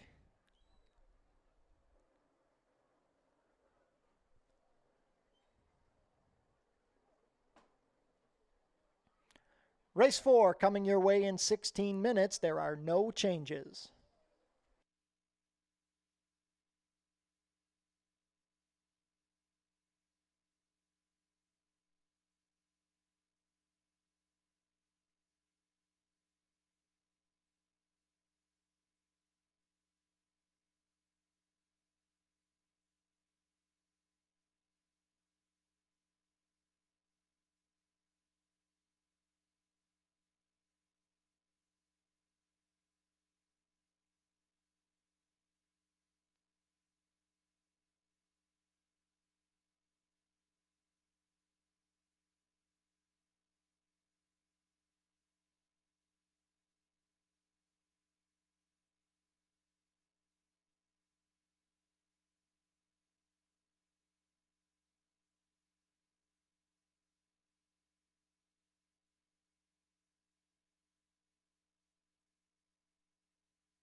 Race 4 is up next at about 5 furlongs on the turf course. Fillies and Mares in the spotlight for this $4,000 claiming event. Non-winners of 2 life, and it's a competitive bunch in the sense that a lot of horses are trying different things. They're trying to figure out what's going to get them into the winner's circle for their second time, and I think it makes it difficult to handicap. But I ultimately went the number 5, I Got It Good, as my top pick. This one, trained by Joe Humber, was finally able to put it together last time out on the turf. And you look at the other turf races, they were decent. I mean, they were decent races, but I think the big thing was the distance was a little too far. I think the cut back to 5/8 really helped this one last time out, because you go back 3 races, mile wasn't the trick, 7/8 wasn't the trick, and really on the cutback, it did make a big difference. A 53 Beyer speed figure for that victory. It was a 2.5 length victory against 9 other competitors, and I think if I Got It Good can get a similar trip, let me get Lonely on the lead, could be tough in here. Now, the horse to the inside, the number 4, Unable, I thought about using this one on the top spot, but looking at the local performances here, you see those 3 dirt races consecutively. This one failed as the favorite. The best finish would have been that 3rd place finish, 2 starts back or 4 starts back, however you want to look at it. She finished, I should say, 3rd in both of them, but has been chasing the pace or on the lead and has surrendered. Now, she's going to cut back in distance to 5/8, those races that were at anywhere from 5.5 to 6.5, and she's going to get back on the turf. The last time we saw her on the turf was June 1st up at Woodbine. Certainly deeper water, so maybe it's at this level, and for the $4,000 tag and getting back on the grass, it's really going to help this one. And when you look at her physically, she's kind of a long filly. Maybe she's going to take to the turf well here, but she doesn't necessarily have that compact body style for a sprinter, but they're looking for something new, maybe to turn this one around, and Roy Agostino, I think, is going to take a shot second off the claim with Unable. And finally, the number 6, Only Believe. She is 0 for 3 on the turf in her career. Hasn't made much money in those turf races, but I have to say this Daughter of Wicked Strong has just been very consistent all season long, picking up checks each and every single start. They've tried different things with her. I've tried to sit her off the pace, close to the pace, and she still tries every single time. Amanda Vandermeer has been aboard for those last 2 starts, one of which was at this level, but it was going 6.5 on the main track, and Big Bang Blue was simply the one to beat in that field and much the best. And more recently, Jolene ended up being much the best in that $6,000 claiming event for non-winners of 2 life. So we'll see another one going to get back on the turf for the first time in a while to try to turn things around. But I go directly to her inside of the number 5, I Got It Good, fresh off that maiden score. Good luck.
Field is making their way on track for today's 4th race. It's a claiming race for fillies and mares 3-year-olds and up, which have never won 2 races.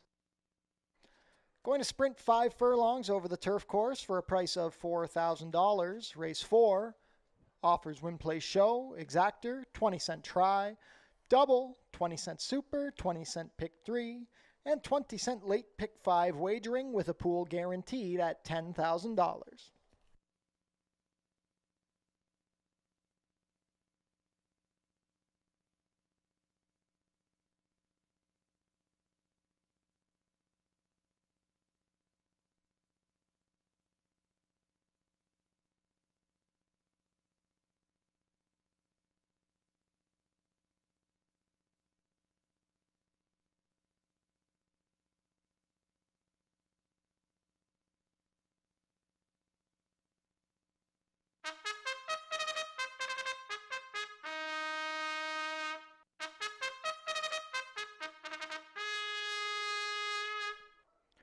Race 4 post parade. Come back to the 1. Number 2 is Miss Schiller. Lenny Seacharan rides for trainer Joe Humber and owner Joy Elkins. Number 3 is What's Wrong With You, trained by Valerie Thompson, owned by Scott Simmons. Happy birthday to jockey Isabel Wentz. Number 4, Unable. Alexis Sanchez has the call for trainer Roy Augustino and owner Michael Bellissimo. Number 5 is I Got It Good. Chris Husbands pilots for trainer Joe Humber and owner Robert Elkins. Brian Corbett owns and trains the number 6 Only Believe. The rider is Amanda Vandermeersch. Number 7, Forest Choice. Mark Lee Buchanan rides for trainer Roy Augustino and owner Stuart McQueen.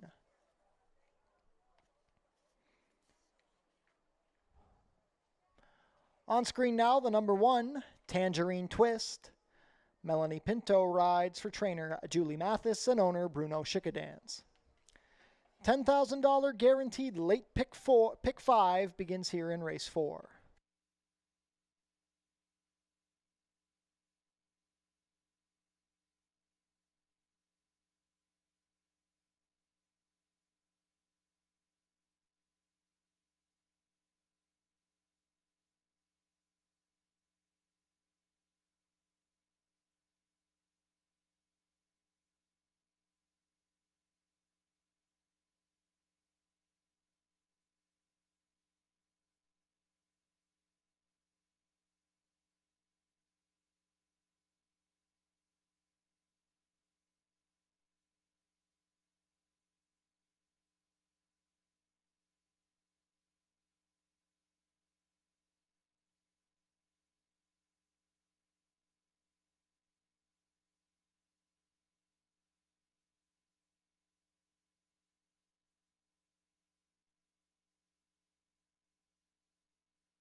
Field has made their way onto the turf course before the starting gate takes position. Not much time left to get your late pick 5 wagers in.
Race 4 field is approaching the starting gate. It is now post time.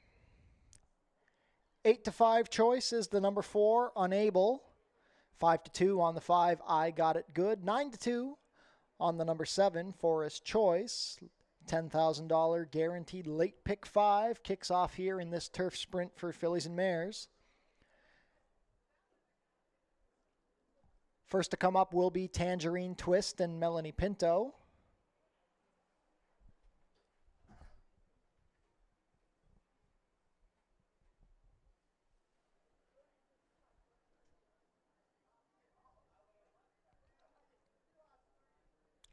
Tangerine Twist steps in.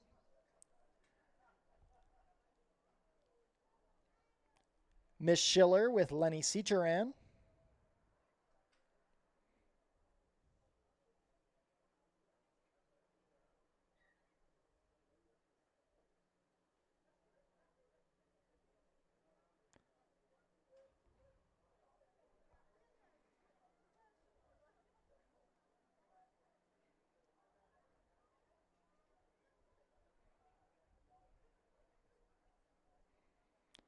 Miss Schiller steps up.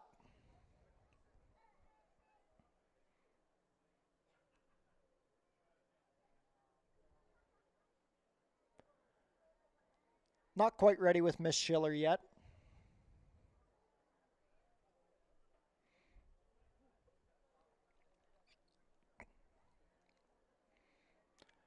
Now Miss Schiller goes in.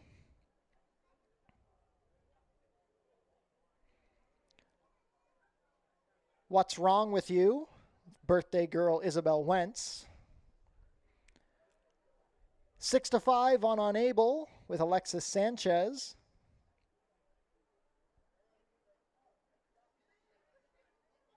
Goes up. I Got It Good, Chris Husbands, a last out winner.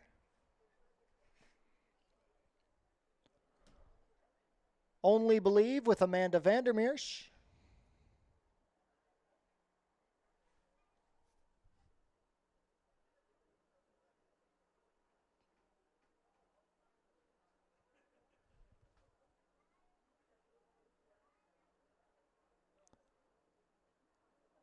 Looks like they're not quite set with I Got It Good yet.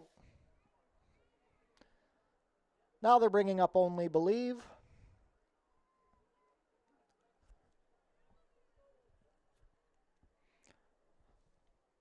Last to load will be Forest Choice and Mark Lee Buchanan.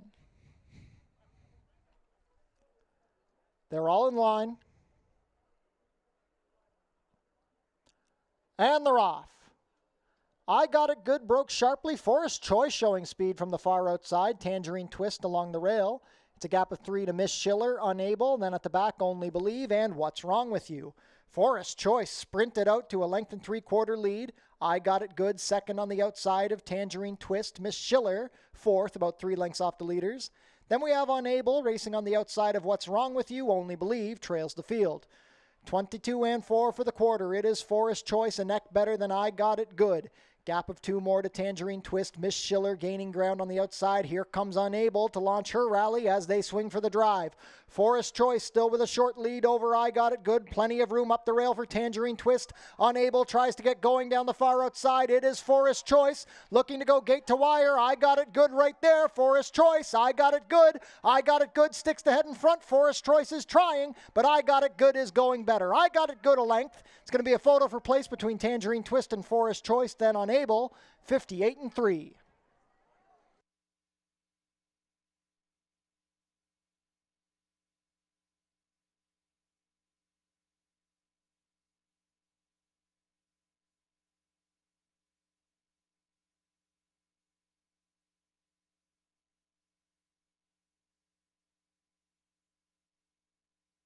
Unofficial in race 4, the winner is number 5, I Got It Good. It's a photo for place. Hold all tickets.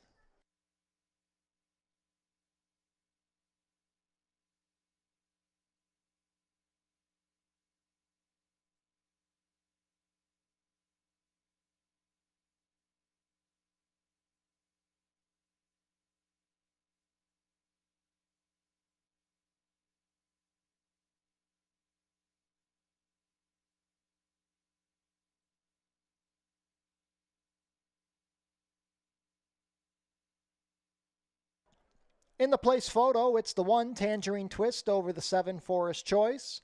Fourth, number 4 Unable. Unofficial race 4 order 5174.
Now returning to the winner's circle, the unofficial winner of today's 4th race, number 5, I Got It Good.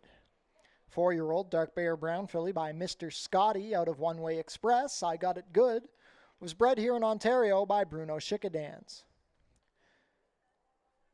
That's a win for Fort Erie's leading rider, Christopher Husbands. I Got It Good, trained by Joe Humber for owner Robert Elkins. Back-to-back wins for I Got It Good, completing the 5 furlongs over the turf course in a time of 58 and 3. Hold all tickets until race 4 is made official.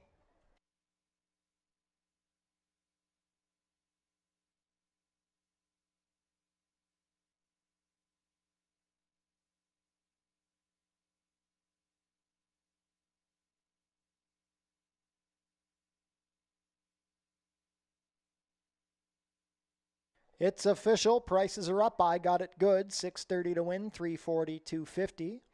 Number 1 Tangerine Twist second. $5 to place. $3.10. Third is the 7 Forest Choice. $4.30 to show. $2 exacta. 5-1. $21.50. The $1 try. 5-1-7. $55. 10 cents. $1 super. 5-1-7-4. $77.90. $2 double. 2-5. $10.30, the $1 pick 3, $10.10.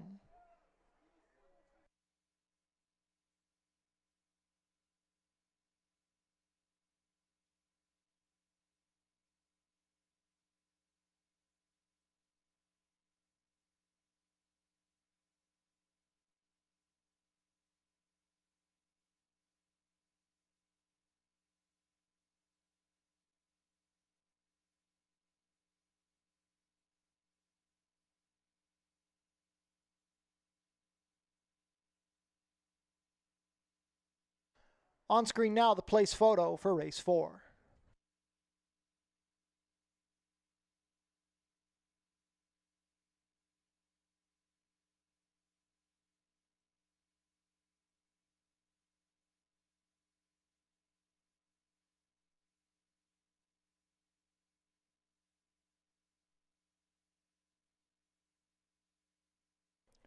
Fort Erie's Track-O-Lantern is taking place on Monday, October 9th at 1 o'clock. Kids in costume can come and trick or treat around the track.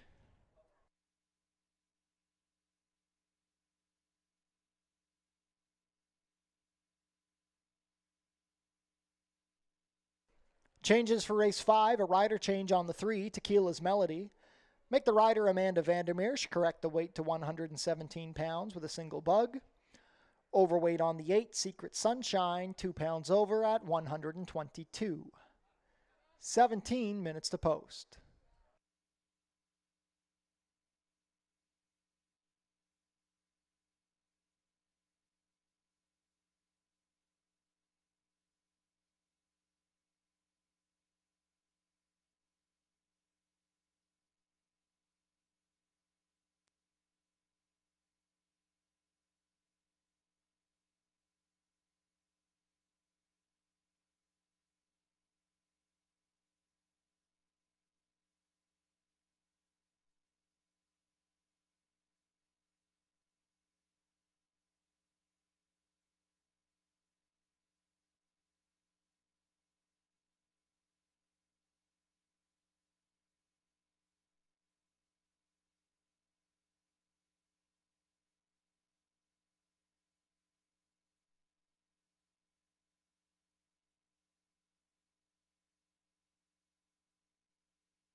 Race 5 is up next. It's fillies and mares here. Non-winners a 2 lifetime in for the $6,250 tag. And they'll square off here at the distance of 6.5 furlongs on the main track. I'll kick things off here with the number 4, Zippity Day, trained by Julie Mathis. I think this horse has raced well in those last several efforts, but has needed more of a setup. And I think looking at this bunch may get that setup. In terms of her running style, she's typically a couple of lengths off of it. And when we look at that race last time out, she was simply second best behind Jolene. And prior to that, you just seen some of the horses that she's faced heading west, who we'll see in the upcoming 6th race, Sheba Town, just very deep waters. And last time out, they finally did drop her down to this level. And she did, I think, improve in some ways, maybe not from a numbers perspective, but in terms of her finish.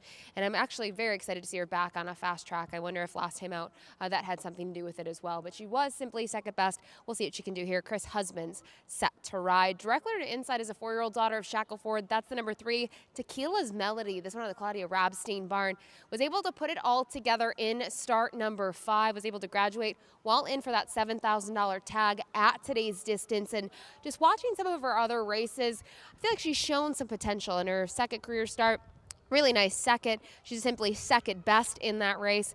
Following start, she wasn't able to hook and kind of stay up with a couple of others that she'll have to square off again, but it seems like the addition of Lasix had made a difference. And I think 2 starts back, she raced with Lasix for the first time, but it was on the turf. So really like what we saw last time out. She was forwardly placed. It was the closest she had been to the lead. She was actually on the lead. I think the other part of that, very gritty. She really had to work for that win, and I thought it was a great performance. So I think the repeat is certainly within her reach. Maybe she'll offer better value than a couple others in here. And finally, rounding it out, the number 9, Hermione Granger. She certainly has talent. Her last couple of races, her connections took a shot. They put her in those allowance events, 4 non-winners of 2 lifetime. And look at those names once again. And heading west and Sheba Town were her rivals in those last 2. And they're just deep waters. She was going today's 6.5 furlong distance. She was forwardly placed, but kind of tired in both of those. And I wonder if now joining back in for that claiming price of $6,000, she can improve. But one thing that I didn't love for her today is that outside post. I think looking at some of the troubles that she's run into earlier in her career, I would love to see her between horses. And unfortunately, she draws the outside in here. But with that said, she does have early foot, so she should be able to get a good position as long as she breaks straight from the gate. So for me, the number 4, her stablemate, Zippity Day, is my top pick. Good luck.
Field is making their way on track for today's fifth race. It's a claiming race for fillies and mares 3-year-olds and up, which have never won 2 races.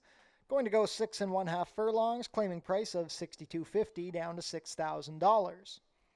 Race 5 offers Win Play Show, Exactor, 20-cent try, Double, 20-cent super, 20-cent pick 3, and 20-cent late pick 4 wagering. That pool is guaranteed at $10,000.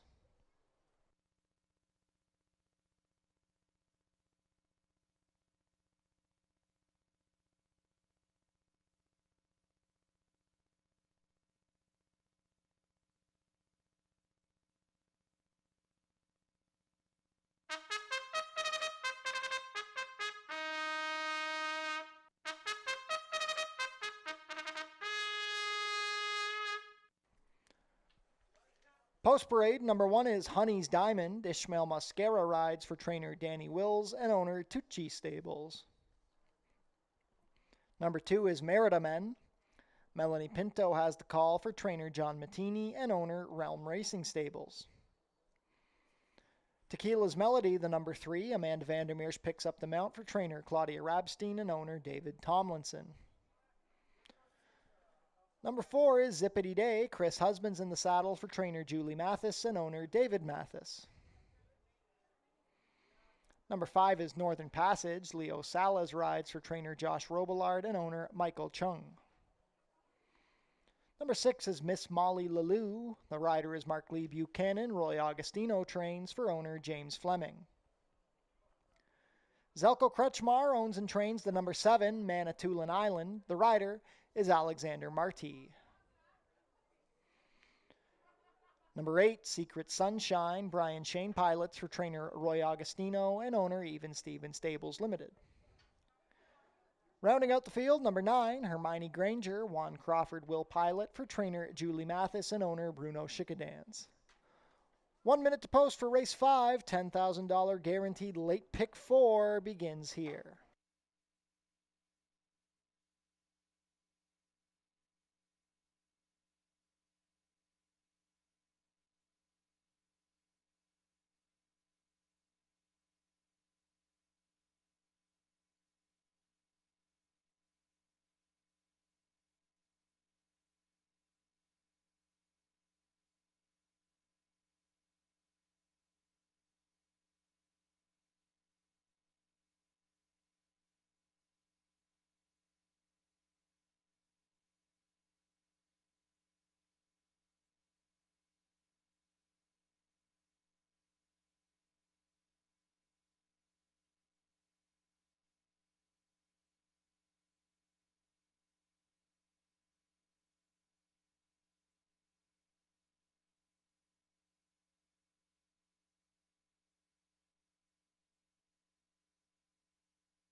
Zippity Day, Chris Husbands, 2-1. Northern Passage, Leo Salas. Miss Molly Lalou with Mark Lee Buchanan. Manitoulin Island, in from Woodbine, Alex Marty. Secret Sunshine with Brian Shane. Last up will be Hermione Granger, 2-1 favorite with Juan Crawford. All in line.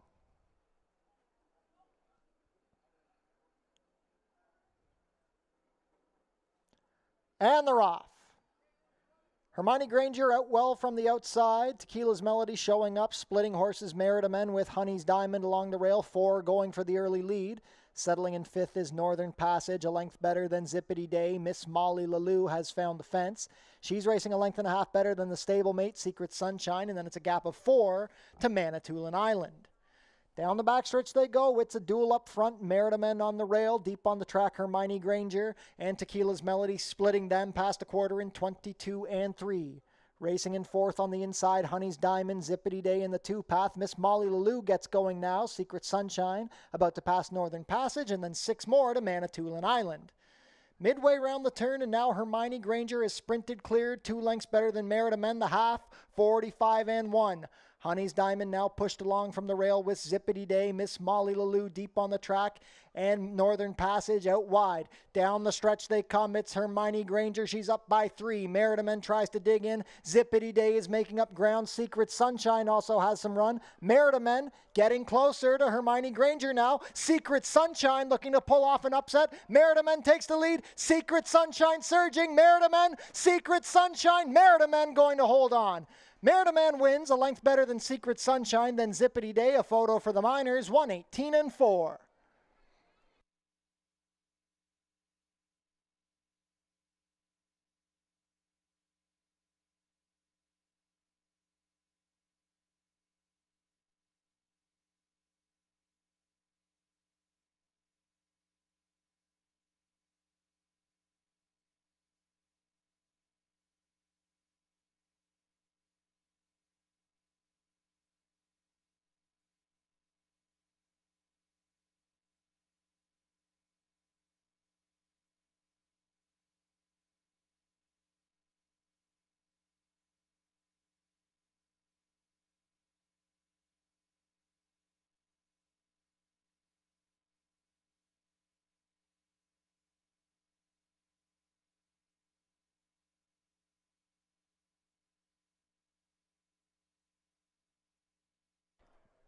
Unofficial in race 5, the winner is number 2, Merida-Men.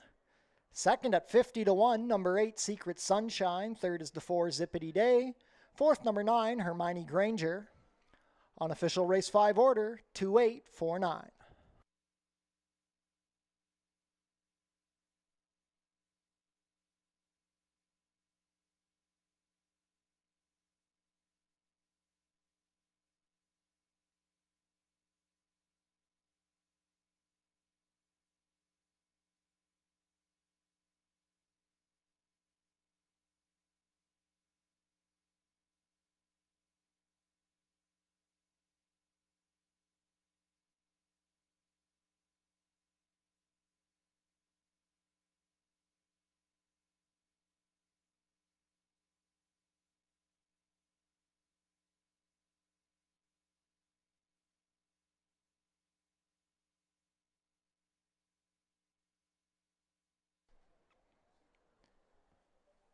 Now back to the winner's circle, the unofficial winner of today's 5th race.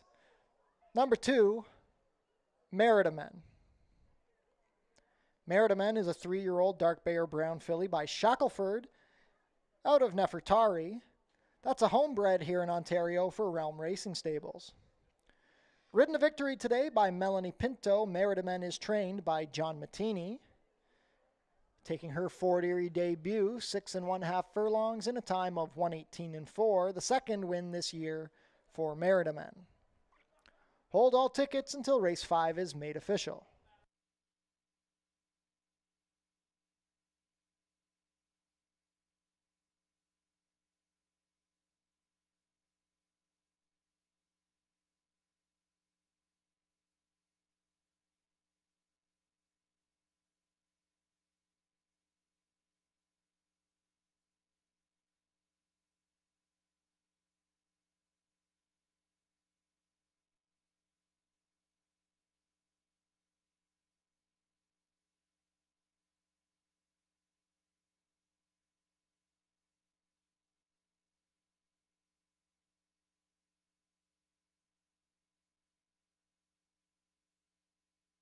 It's official. Merida men, $14.90 to win, $7.90, $5.30. Look at the payouts on Secret Sunshine. $33.10 to place, $13.30 to show. Third is to four, Zippity Day, $3.10 to show. $2 exacta, 2-8, $327.10.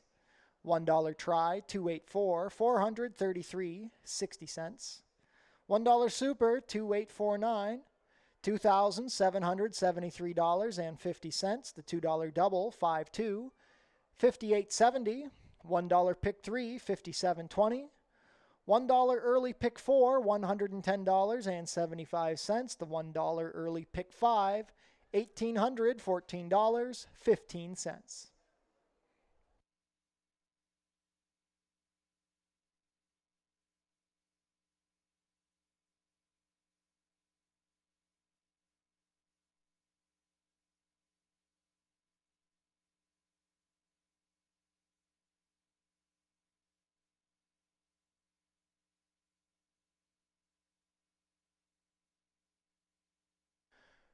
Fort Erie's Fan Appreciation Day is taking place on Tuesday, October 17th. It's the final live racing day of the season. We're going to have prize draws, free programs, and much more. 17 minutes to post for race 6. There are no changes.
Nothing comes close to this.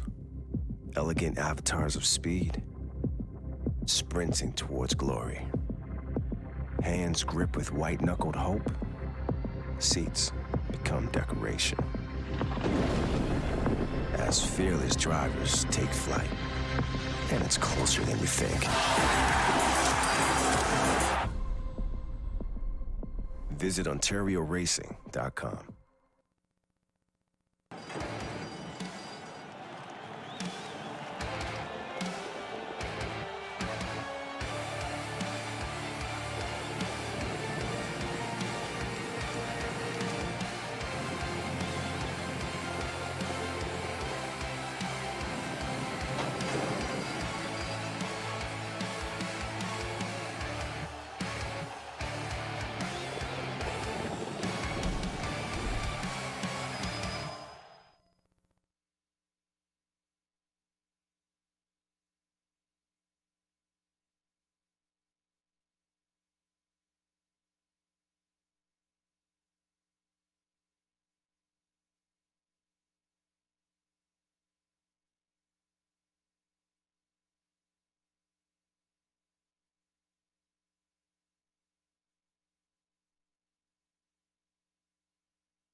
Race 6 is up next, an allowance event here for fillies and mares. Non-winners of 3 lifetimes set to go 3/4 of a mile here on the main track. We'll kick things off with the horse on the rail for trainer Mickey Neubauer, the number 1 Heading West. She's been a fun horse to watch all season long, and talk about consistency. She's yet to finish worse than second here over the main track, and you just look at her performances time and time again. She's showing up. She comes in here off that second career victory. And the big thing, and the main reason why I like her in here, is that she's shown this ability now to rate. I don't think she's been quick enough in her last couple of races, so it's been kind of a forced sort of rating. I've liked how her running style has kind of adapted to that. She was able to make up some ground last time out just after sitting off the pace setters in there. And when we go back to those earlier races at 5/8 this season, I was always wondering, could she go further? And I think a lot has to do with that adjustment in her running style. Melanie Pinto set to ride this one and fresh off a win in her previous race in race number 5. Now, others maybe to consider, the number 5 Getting Ahead. This is a 3-year-old daughter of Super Speedy, who's a 2-time winner local here at Fort Erie. And in her last 2, well, she had to tackle Sheba Town and Gimbala in both of them. And she was part of that pace, but she was chasing the pace, and I think at the disadvantage just against those saltier fields. And tired in both of them, most recently 4th in that Horse People's Luminary Cup, beaten by 3.5. I think this getting back to this allowance level should help her chances. Last time we saw her at this level was back on August 7th when she was simply second best behind Love My Cheryl. As I mentioned, has a ton of early foot. I think she's going to be forwardly placed here from the gate.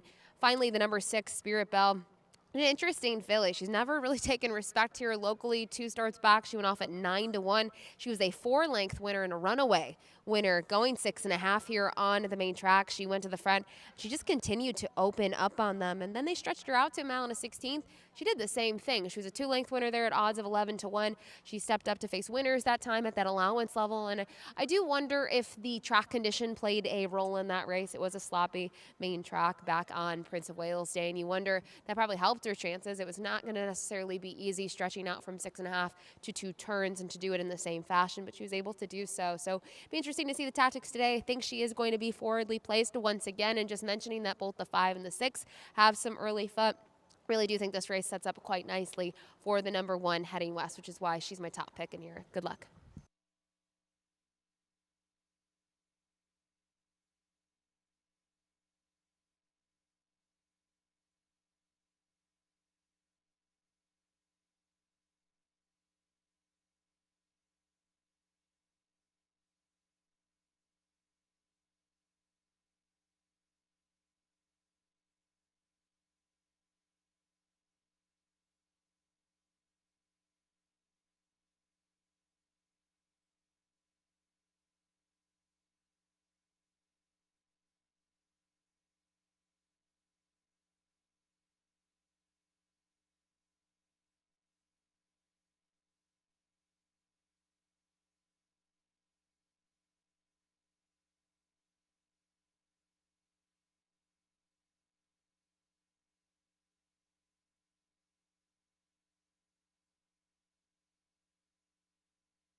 Field is making their way on track for today's 6th race. Race 6 is an allowance event for fillies and mares 3-year-olds and up, which have never won 3 races. Going to travel a distance of 6 furlongs. Race 6 offers win, place, show, exactor, 20-cent try, double, 20-cent super, and 20-cent pick 3 wagering. The final pick 3 on today's card.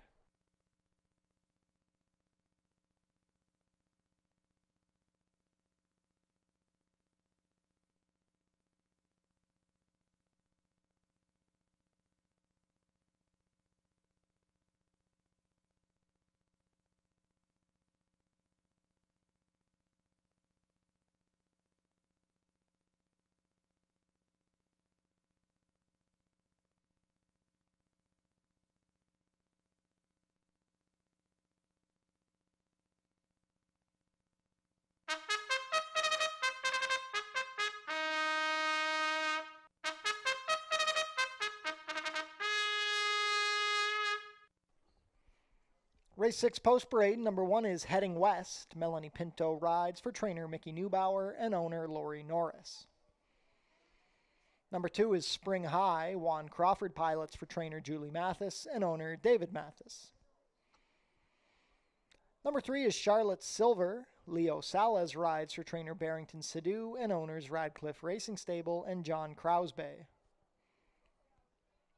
Number 4, My Girl Gabby. Sofia Vives has the call for trainer Jeff Voice and owner Robin Voice. Number 5 is Getting Ahead. Chris Husband's in the saddle for trainer Joan Mitchell and owners Linda Lippy, Wilfred Irwin, and David Weingarten. Sam Melly owns and trains the number 6, Spirit Bell. The rider is Jeffrey Alderson. Completing the field, number 7 is Nicole Song. Kirk Johnson rides for trainer Mike Blake and owner Pass Eye Peach Stables. 1 minute to post for race 6. Final pick 3 of the day starts here.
Race 6 field heading up to the starting gate. It is now post time. 3-2 favorite is the number 1 heading west.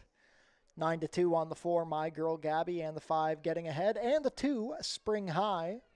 5-1 on the 6 Spirit Bell. After the favorite, it's a pretty competitive board. Filly and mare allowance types here. First up will be heading west. Melanie Pinto aboard this 8-5 shot. Spring High and Juan Crawford. Gate 2. Charlotte Silver makes her Fort Erie debut with Leo Salez. My Girl Gabby looking to give the combo of Jeff Voice and Sofia Vives a double on the card. Getting Ahead and Chris Husbands.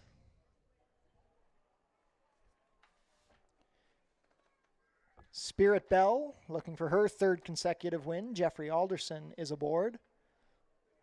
Last up will be Nicole Song and Kirk Johnson. All set. And they're off. Spirit Bell broke well. Spring High out slowly.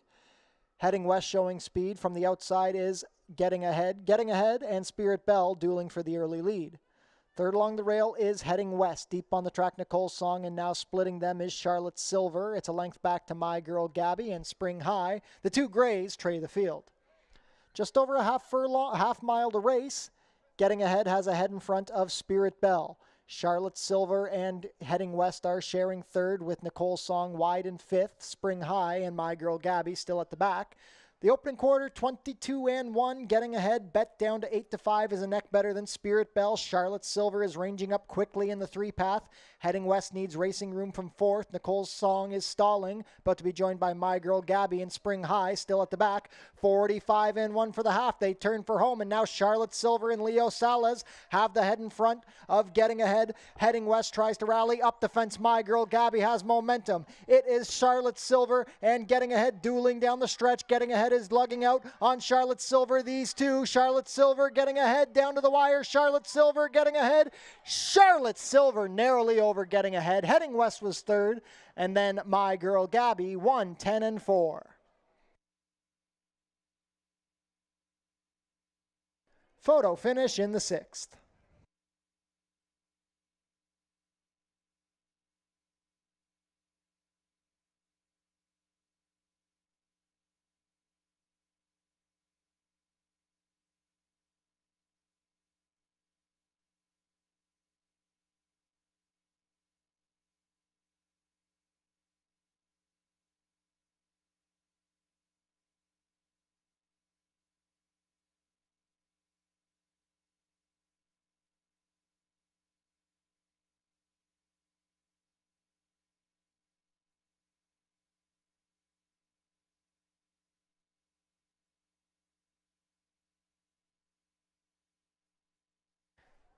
In the photo, it's the 3, Charlotte Silver over the 5, Getting Ahead.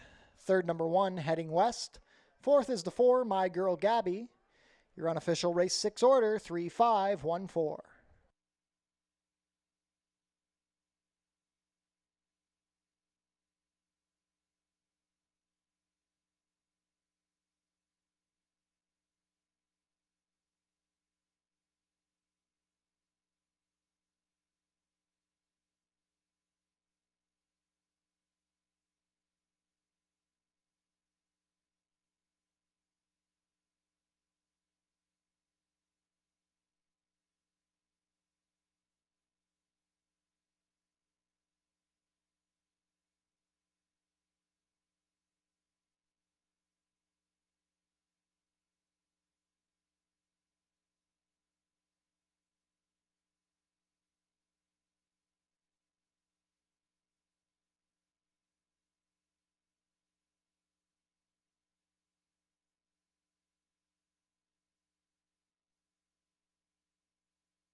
Now returning to the winner's circle, the unofficial winner of today's sixth race, number 3, Charlotte Silver.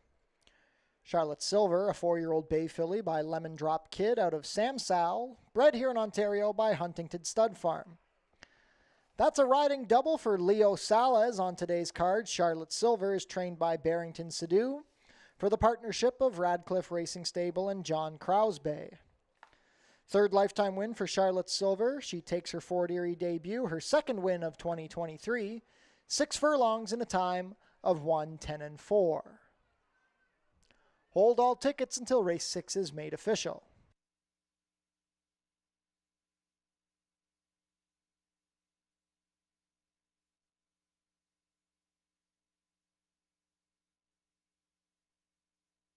Prices are up. Charlotte Silver, $15.70 to win, $7 $240. Number 5, Getting Ahead second, $340 to place, $220. Number 1, Heading West third, $210 to show. $2 Exacta, $3.5, $44.30. The $1 Try, $3.51, $45.80. $1 Super, $3.514, $171 even. $2 Double, $2.3, $114.60. $1 Pick 3, $215.85.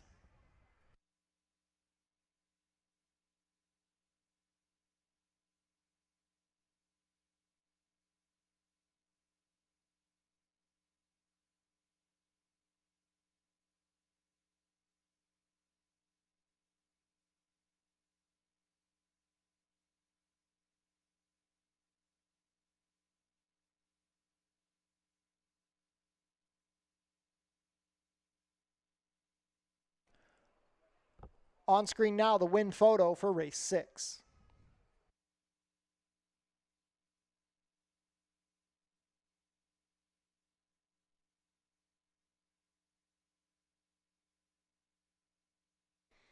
Tune in to your TV Niagara for the Fort Erie Race Replay Show, Channel 700, Thursdays at 10:30 and Saturdays at 10. Changes for race 7, an overweight on the number 2, Hear Me Knocking, 1 pound over at 116.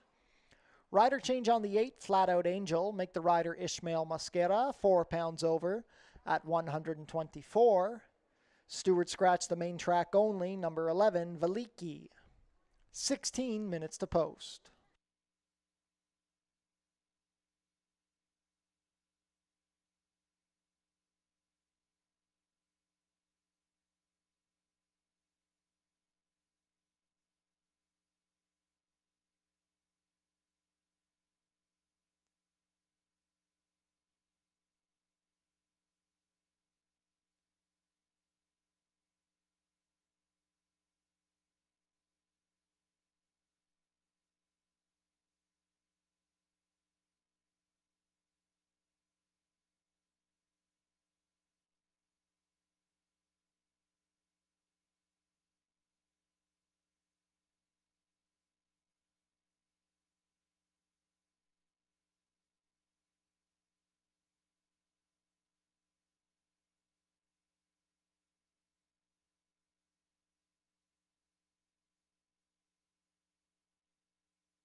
The late double going to get underway here on the turf course at about 7 furlongs, an allowance event for fillies and mares. Non-winners a 2 lifetime. And just looking at this late double sequence, I think it's very challenging. It's not too often we see 2 back-to-back 10-horse fields. That's after scratches here. And I think looking at this race and even the nightcap is very competitive. And when I looked at this field top to bottom, I struggled. I did go to the number 5 Turf and Surf as my top pick. This one fresh off the claim for Roy Agostino. Third last time out at Woodbine, going 7.5 furlongs, was in for that $7,000 tag. They picked this one out of there, and I think in terms of trip, not the ideal trip for her. You look at those races 2 and 3 starts back, this horse is able to be a little bit closer to the pace and make a late run, and ended up graduating 2 starts back by 3 1/4 as the heavy favorite in there. It was a productive race. Forest Vixen came back to win next time out, and so did Favorite Channel, who actually draws to her inside in today's event. I'm just wondering what this one can do here locally at Fort Erie. I also would think maybe this one could be a bit more forward than we saw back on September 7th. A couple others, though, maybe to look at in here. I mentioned Favorite Channel was one I looked at. I also looked at the number 3, though, Is a Breeze. This one for the John Sims barn. Coming out of those allowance events, non-winners a 2 lifetime, but they've all been on the main track. 2 starts back, was 4th behind Heading West, and Makes Sense to Me in Zippity Day. We've seen several of them race earlier on the program, and more recently on September 12th. Stretched this one out to 1 1/16. It was an off track and kind of just tracked the pace in there. That one was won by Spirit Bell in gate to wire fashion. I think the track played a role in that, and now she's going to cut back. She's still going to go 2 turns, so technically a route here, but going to get on the turf course for the first time, and curious to see how she will handle the surface switch. Amanda Vandermeer sticks with her in this spot. And finally, go to the outside here to the numbers 10, Smarty Illusion, who hasn't done much in 2023. 0 for 3 in terms of in the money finishes. The best start was actually last time out. I would say it's best minimally. It was a 48 Buyers speed figure, finished 5th, beaten by 8 1/4 at odds of 33 to 1. Needed to show more. I'm just wondering, coming here to Fort Erie, has been here before. It's been on the main track. And again, on the turf course, the barn has shipped with intent. Their big horse here, obviously, Sheba Town, was crushing them throughout the season here in those dirt sprints. And we'll see what this one can do here with a little bit of a new surroundings here at Fort Erie. But for me, go to the number 5, Turf and Surf, as the top pick in this wide open 7th race. Good luck.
Field is making their way on track for today's 7th race. It's an allowance race for fillies and mares 3-year-olds and up, which have never won 2 races.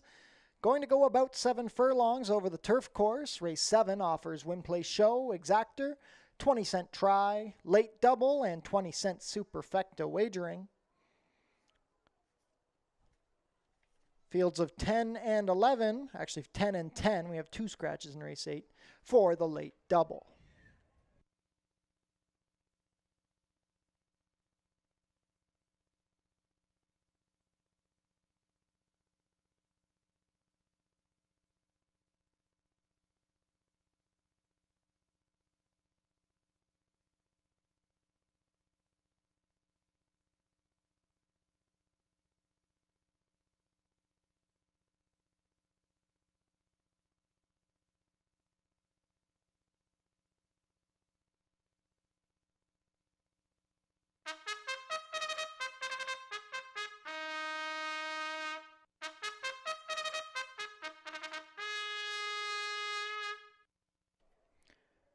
Race 7 Post Parade, number 1 is Loaded Secret. Chris Husbands rides for trainer Gary Chidobiak and owner Robin Osborne. Number 2, Hear Me Knocking. Alexis Sanchez rides. Louis Cappy trains and pardons with Christina Ramjatin. Number 3 is Isa Breeze. Amanda Vandermeer's pilots for trainer John Sims and owner Hopefield Farm. Howard Keane owns and trains the number 4, Favorite Channel. The rider is Kirk Johnson. Number 5 is Turf and Surf. Mark Lee Buchanan rides for trainer Roy Augustino and owner Ian Ricardo Brown. Number 6, Makes Sense to Me. Jeffrey Alderson rides. Dale Powell owns and trains. Silver King Racing own the 7, Silent Warning. Sofia Vives rides for trainer Stephen Lister. Number 8 is Flat Out Angel. Ishmael Mosquera picks up the mount for trainer Danny Wills and owner Jeannie Ryan.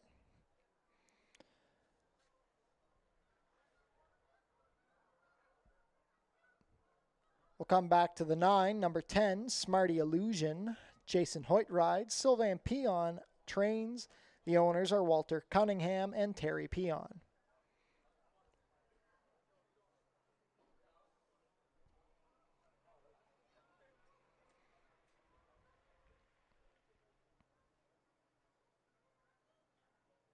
On screen now, the number 9 is Ms. Gemma. Brian Shane rides. Roy Augustino trains. The owner is Michael Bellissimo. 1 minute to post for race 7. We're on the turf for the kickoff of the late double.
Field is making their way on to the turf course. Not too much time left to get your race 7 wagers in.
Field for race 7, heading up to the gate. It is now post time. 9-5 favorite is the 5, Turf and Surf.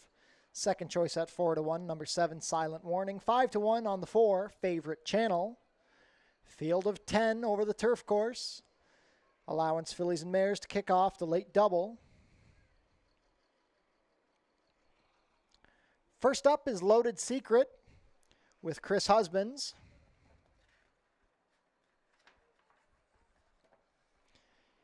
Hear Me Knocking and Alexis Sanchez to gate 2. Isa Breeze on the grass for the first time, Amanda Vandermeersch. Last out winner, Favorite Channel and Kirk Johnson. Turf and Surf in her Fort Erie debut, 8-5 under Mark Lee Buchanan. Makes Sense to Me with Jeffrey Alderson. Silent Warning goes off the claim, Sophia Vivez aboard.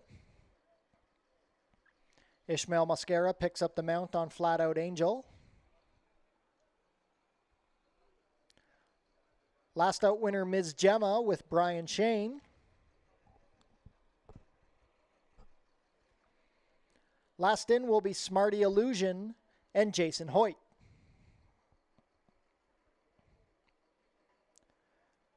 All in line.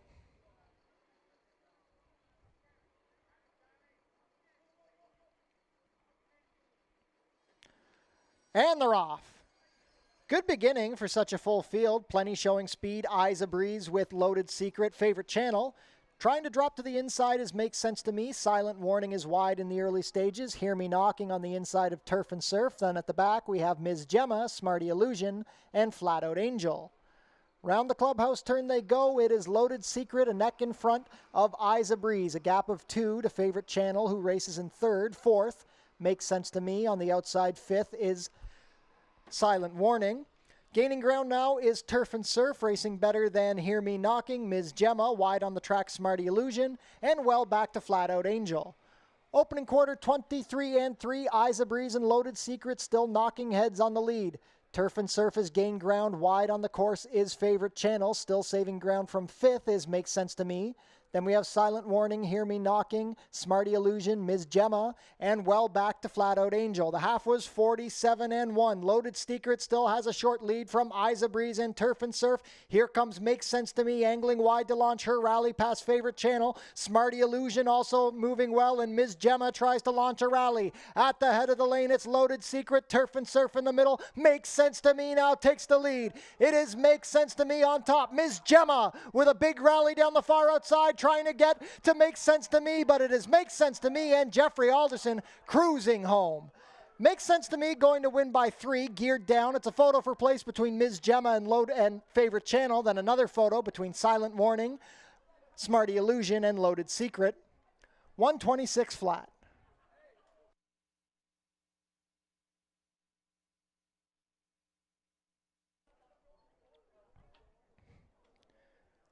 Unofficial in race 7, the winner is number 6, Makes Sense to Me. Photos for the minors.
In the place photo, it's the 9, Ms. Gemma, over the 4 favorite channel. Fourth was the 7, Silent Warning.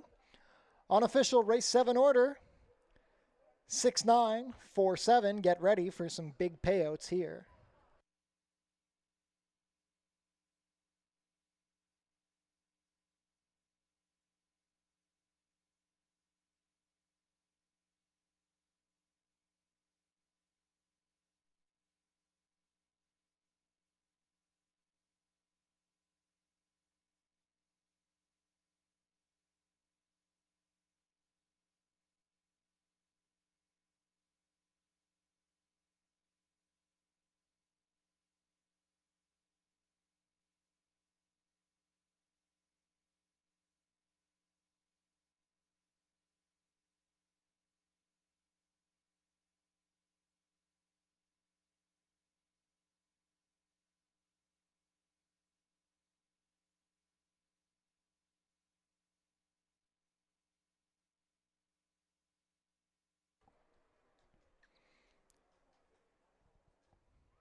Now returning to the winner's circle, the unofficial winner of today's 7th race, number 6, Makes Sense to Me. Makes Sense to Me is a 4-year-old bay filly by Street Sense out of Holy Heavens, bred in Kentucky by Town and Country Horse Farms. Well tripped by Jeffrey Alderson, Makes Sense to Me is owned and trained by Dale Powell. That's her first win of the season, second lifetime win for Makes Sense to Me, completing the 7 furlong distance in a time of 1:26 flat. Hold all tickets until race 7 is made official.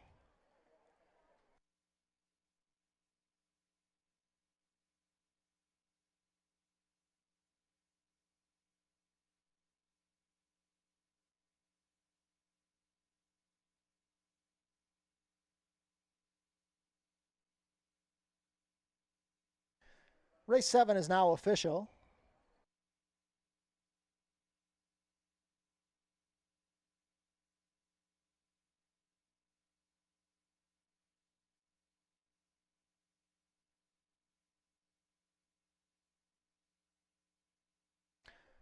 Prices are up. Makes Sense to Me, $28.80, $11.30, and $5.80. Number 9, Ms. Gemma, second, $15.40 to place, $8.20 show. Third is the 4 favorite channel, $3.90 to show. $2 exacta, 6.9, pays a nice 480 cents. $1 try, 694, $1,216.60. $1 super, 6947, $4,964.85. $2 double, 36, $148.30. The $1 pick 3, $730.10.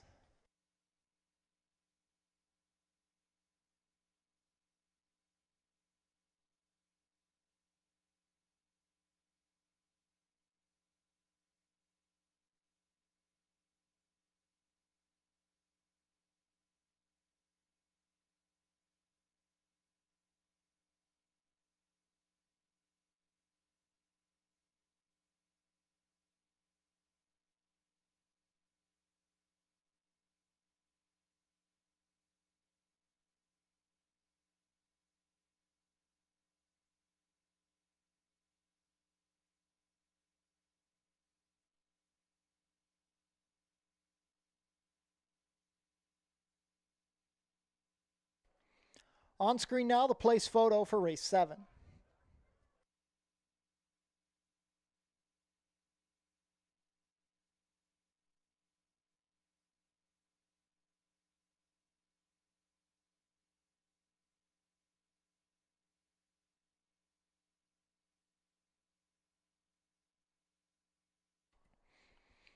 Racing is back next week at Fort Erie, Monday the 2nd and Tuesday the 3rd. Just a reminder, we will be changing to our fall post time. First post next week will be 1 p.m.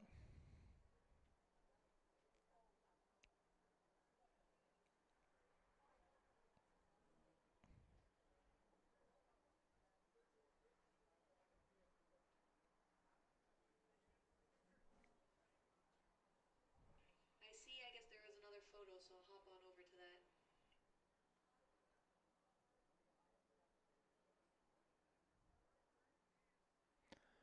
On screen now, the 4th place photo for race 7.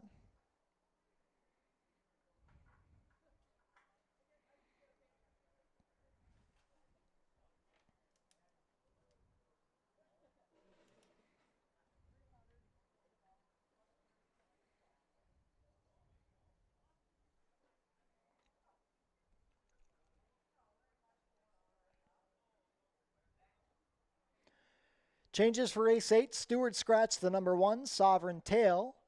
Vet scratched the number 2, Only at Midnight. 16 minutes to post. The Jackpot High 5 starts fresh here in the 8th.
We wrap up the card here in race number 8 for fillies and mares, maiden $4,000 claimers. 6 furlongs is the distance here on the main track. A really big field. We do have a couple of scratches towards the inside. And kind of looking at this group, it leaves us with a field of 10 going postward. And just with these being $4,000 maiden claimers, you never know what you're going to get. You're going to have horses switching surfaces. We have a first-time starter in here, a little bit of everything. And the horse that I'm going to go with is going to try the dirt for the first time. That's the number 5, Miss Lindy Sue. This one trained by Julie Mathis. Joined the barn for that start last time out on August 21st. Was going 5 ace here on the turf course against the $8,000 maiden claimers, and I thought all in all she raced well. She made up some ground. She wasn't as forward as she had been in her last 2 starts. She landed a couple of horses beaten early on, and when she ended up making that late stretch move, she finished 3rd, beaten by 3 lengths behind I Got It Good and Tangerine Twist, who we saw earlier today on the card. I Got It Good was able to win her next race, I should say. So I used this one on top. I was also looking at the number 8, Lemons and Diamonds, out of the Richard Davis barn.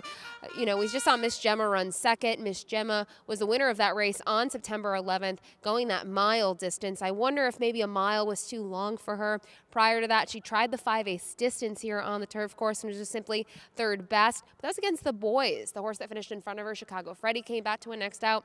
So productive for being a $4,000 maiden claiming event. Now, looking at her dirt races, she's had some good performances. She just hasn't been able to get the job done. You start to go down the page. One of her better performances was at Delaware earlier in the springtime in May, and you look at that performance. She surrendered late, going 5.5 furlongs to finish 3rd.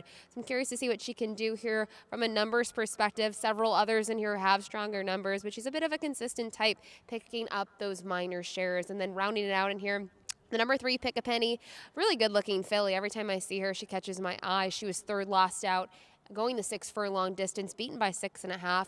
I don't love that she's been favored in her last 2 and has failed to fire. Her best race was that race on July 10th when she was second behind Heading West, who was a runaway winner. Got a 49 Beyer speed figure. Anything close to that, I would certainly put her in the winner's circle, but her last 2 have not been up to that same level, and she is going to drop once again for her 3rd consecutive race now, going in for the $4,000 tag. I mentioned wide open here. I think you can make cases for horses such as the 10, Always Rosie. Even the first-time starter, the 6, Betka. You never know what you're getting in the workouts. They're not too shabby. It's had some nice drills if you go back several workouts ago. So wide open nightcap here to round out another week of racing here at Fort Erie. Good luck.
Field is making their way on track for today's 8th and final race. It's a maiden claiming event for fillies and mares 3-year-olds and up, going to travel 6 furlongs for a price of $4,000 down to $3,750. Race 8 offers win, place, show, exactor, 20-cent try, 20-cent super, and 20-cent jackpot high five wagering. The carryover starts fresh today as the wager was hit yesterday.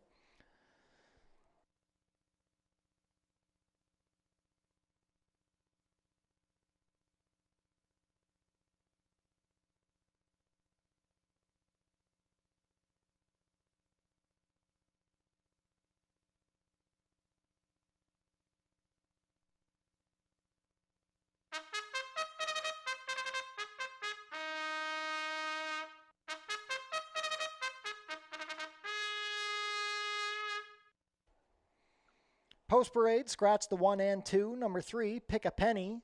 Omar Marino rides for trainer Mark Fournier and owner Amy Drew. Six Brothers Stable own the 4, Impossible Birdie. Rachel Slavinsky pilots for trainer Ken Albu. Number 5 is Miss Lindy Sue. Melanie Pinto rides for trainer Julie Mathis and owner Bruno Schickadans.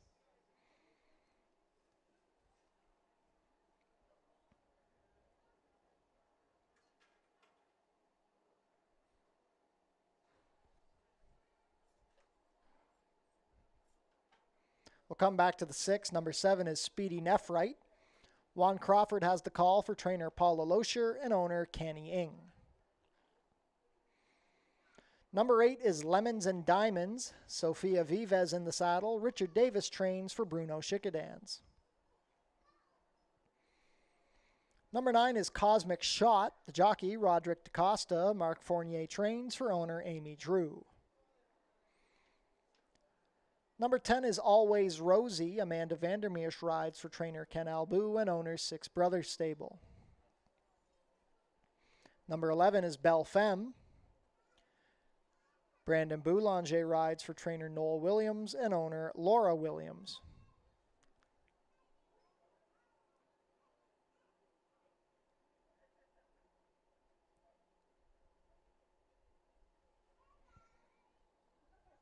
Number 12 is Saged Energy. Lenny Seacharam pilots for trainer Joe Humber and owner Robert Elkins.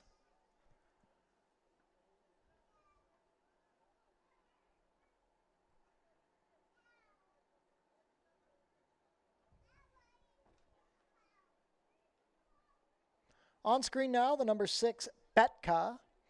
Mark Lee Buchanan rides, Roy Augustino trains. The owner is Cyril Samek.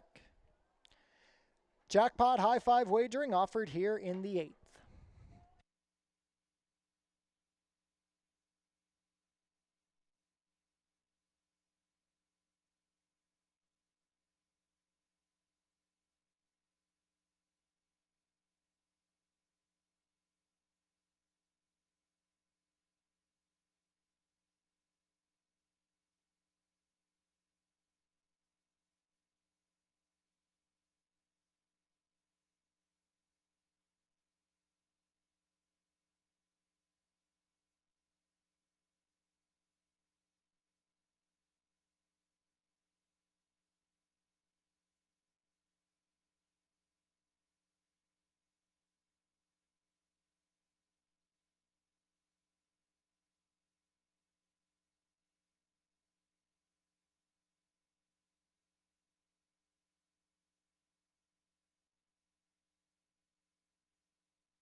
Race 8 field heading up to the starting gate. It is now post time. Jackpot high five wagering offered here. 3-2 favorite is the 3, Pick a Penny. 5-2 second choice, Miss Lindy Sue. 5-1 on the 8, Lemons and Diamonds. It's a field of 10 to close out the racing week here at Fort Erie Racetrack.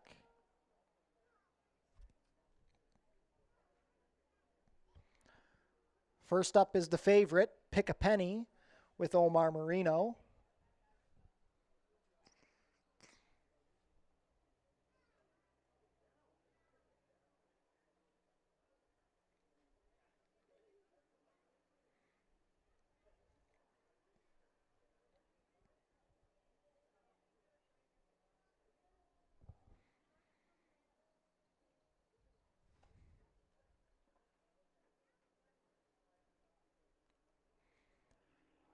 Pick a Penny steps up. Impossible Birdie with Rachel Slavinsky. Miss Lindy Sue with Melanie Pinto. First time starter Betka with Mark Lee Buchanan.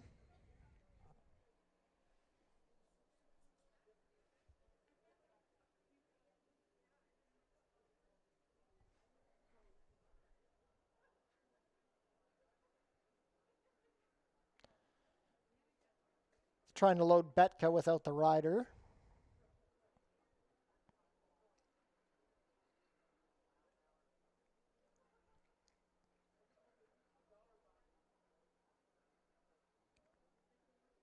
Betka goes in. Mark Lee Buchanan to climb back aboard.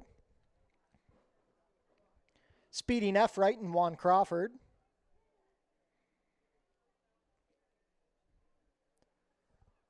Lemons and Diamonds with Sofia Vivez. Cosmic Shot with Roderick DaCosta. His first ride of the season.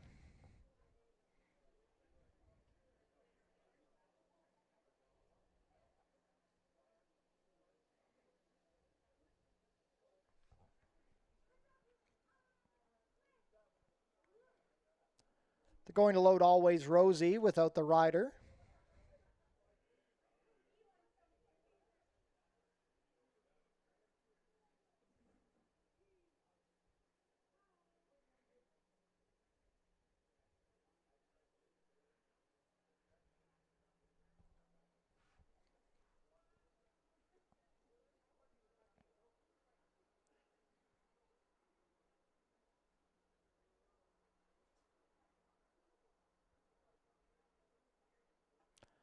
Still waiting on Always Rosie.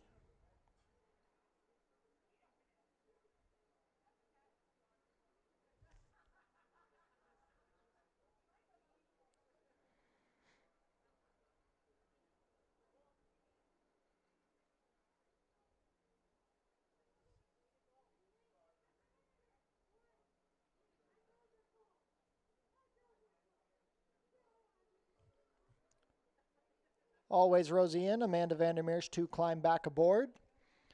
Next up is Belle Femme with Brandon Boulanger.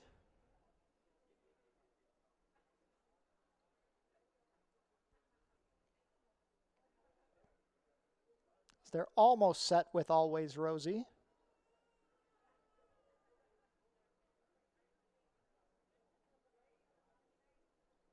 Belle Femme. Last in will be Saged Energy and Lenny Ciceran. All set for the nightcap.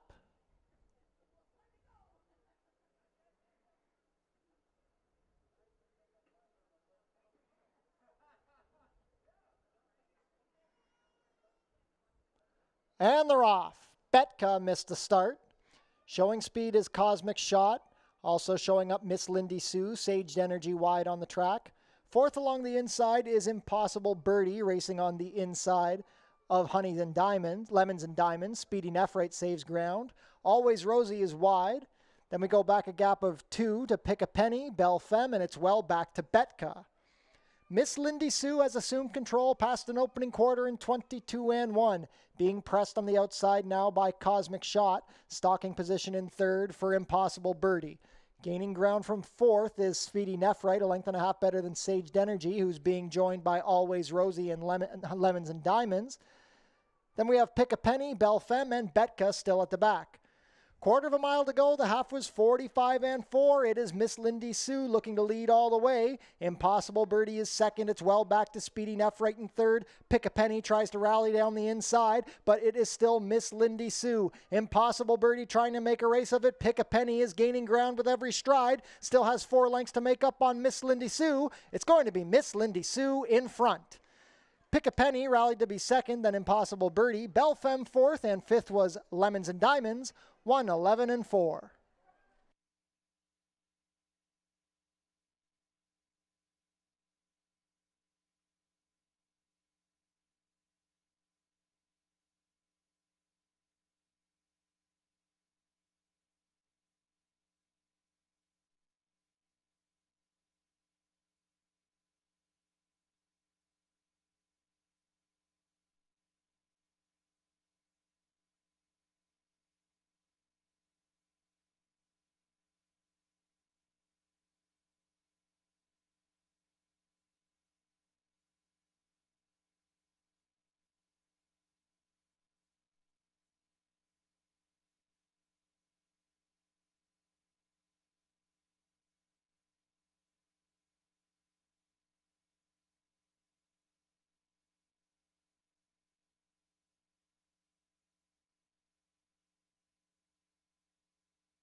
Unofficial in race 8, the winner is number 5, Miss Lindy Sue. Second, the 3, Pick a Penny. Third, number 4, Impossible Birdie. And fourth, the 11, Belle Femme. Unofficial race 8 order, 5-3, 4-11.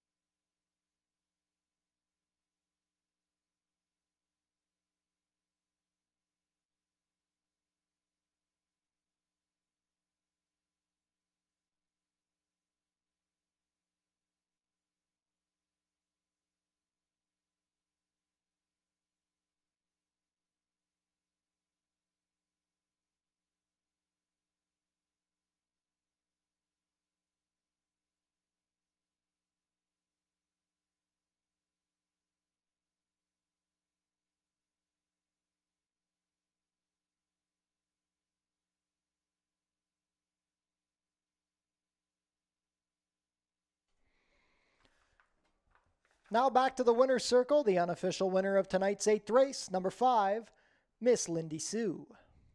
Miss Lindy Sue is a 3-year-old chestnut filly by Society's chairman out of Yes, I'm a Tiger, bred here in Ontario by Brian Wright. Ridden to victory today by Melanie Pinto. That's a riding double for Melanie Pinto. Miss Lindy Sue is trained by Julie Mathis for owner Bruno Schickadans. Breaking the maiden in attempt number 4, her first start over the dirt. Miss Lindy Sue, 6 furlongs in a time of 1:11-4.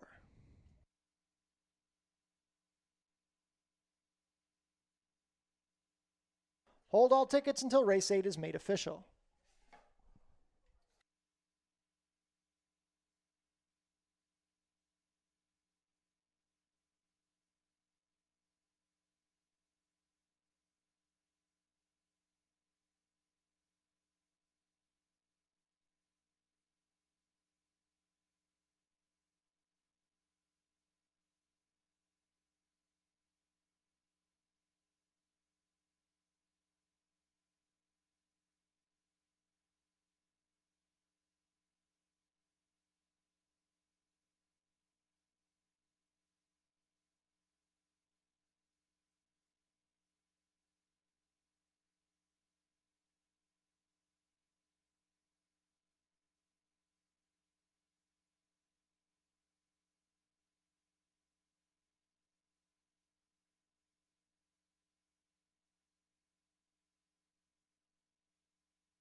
It's official. Miss Lindy Sue, $7 to win, $332.50.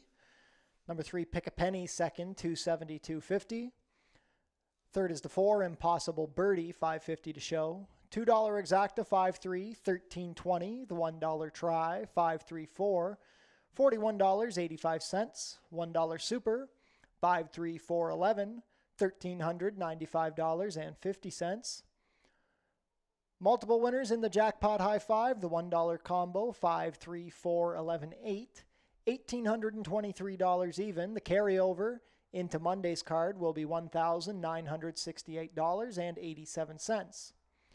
$2 double, 6-5, $113.10. $1 pick 3, $263.60.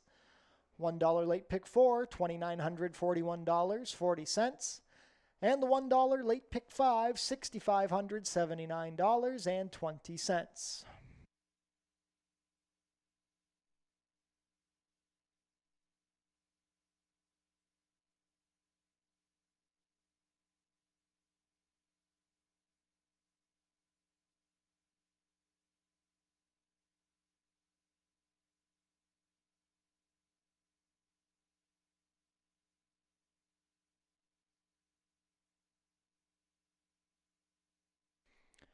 Jackpot High 5 carryover into Monday's card will be $1,968.87. Visit our website, FortErieRacing.com, for information about everything going on at the track, live streaming of the races, and you can find all of our race replays. Tune in to the pre-race show to get information about the track conditions, scratches and changes, handicapping selections, and info about upcoming races and events.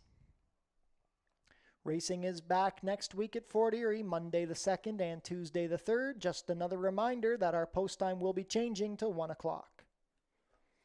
Fort Erie's Track-O-Lantern is taking place on Monday, October 9th at 1 o'clock. Kids in costume can come and trick-or-treat around the track. Fan Appreciation Day is taking place on Tuesday, October 17th, the final live racing day of the season. We're going to have prize draws, free programs, and much more. The Homestretch Bar and the Tiki Barbecue are closed for the season. They will open for Track-O-Lantern Day. Tune into your TV Niagara for the Fort Erie Race Replay Show, Channel 700, Thursdays at 10:30 and Saturdays at 10. That concludes the racing week here at Fort Erie Racetrack. We want to thank everybody for joining us today. Another strong day of racing here at the Fort. We hope to close things out strongly the last few weeks of the season. Thank you, everybody, for joining us. We will see you again on Monday. Have a terrific Tuesday night.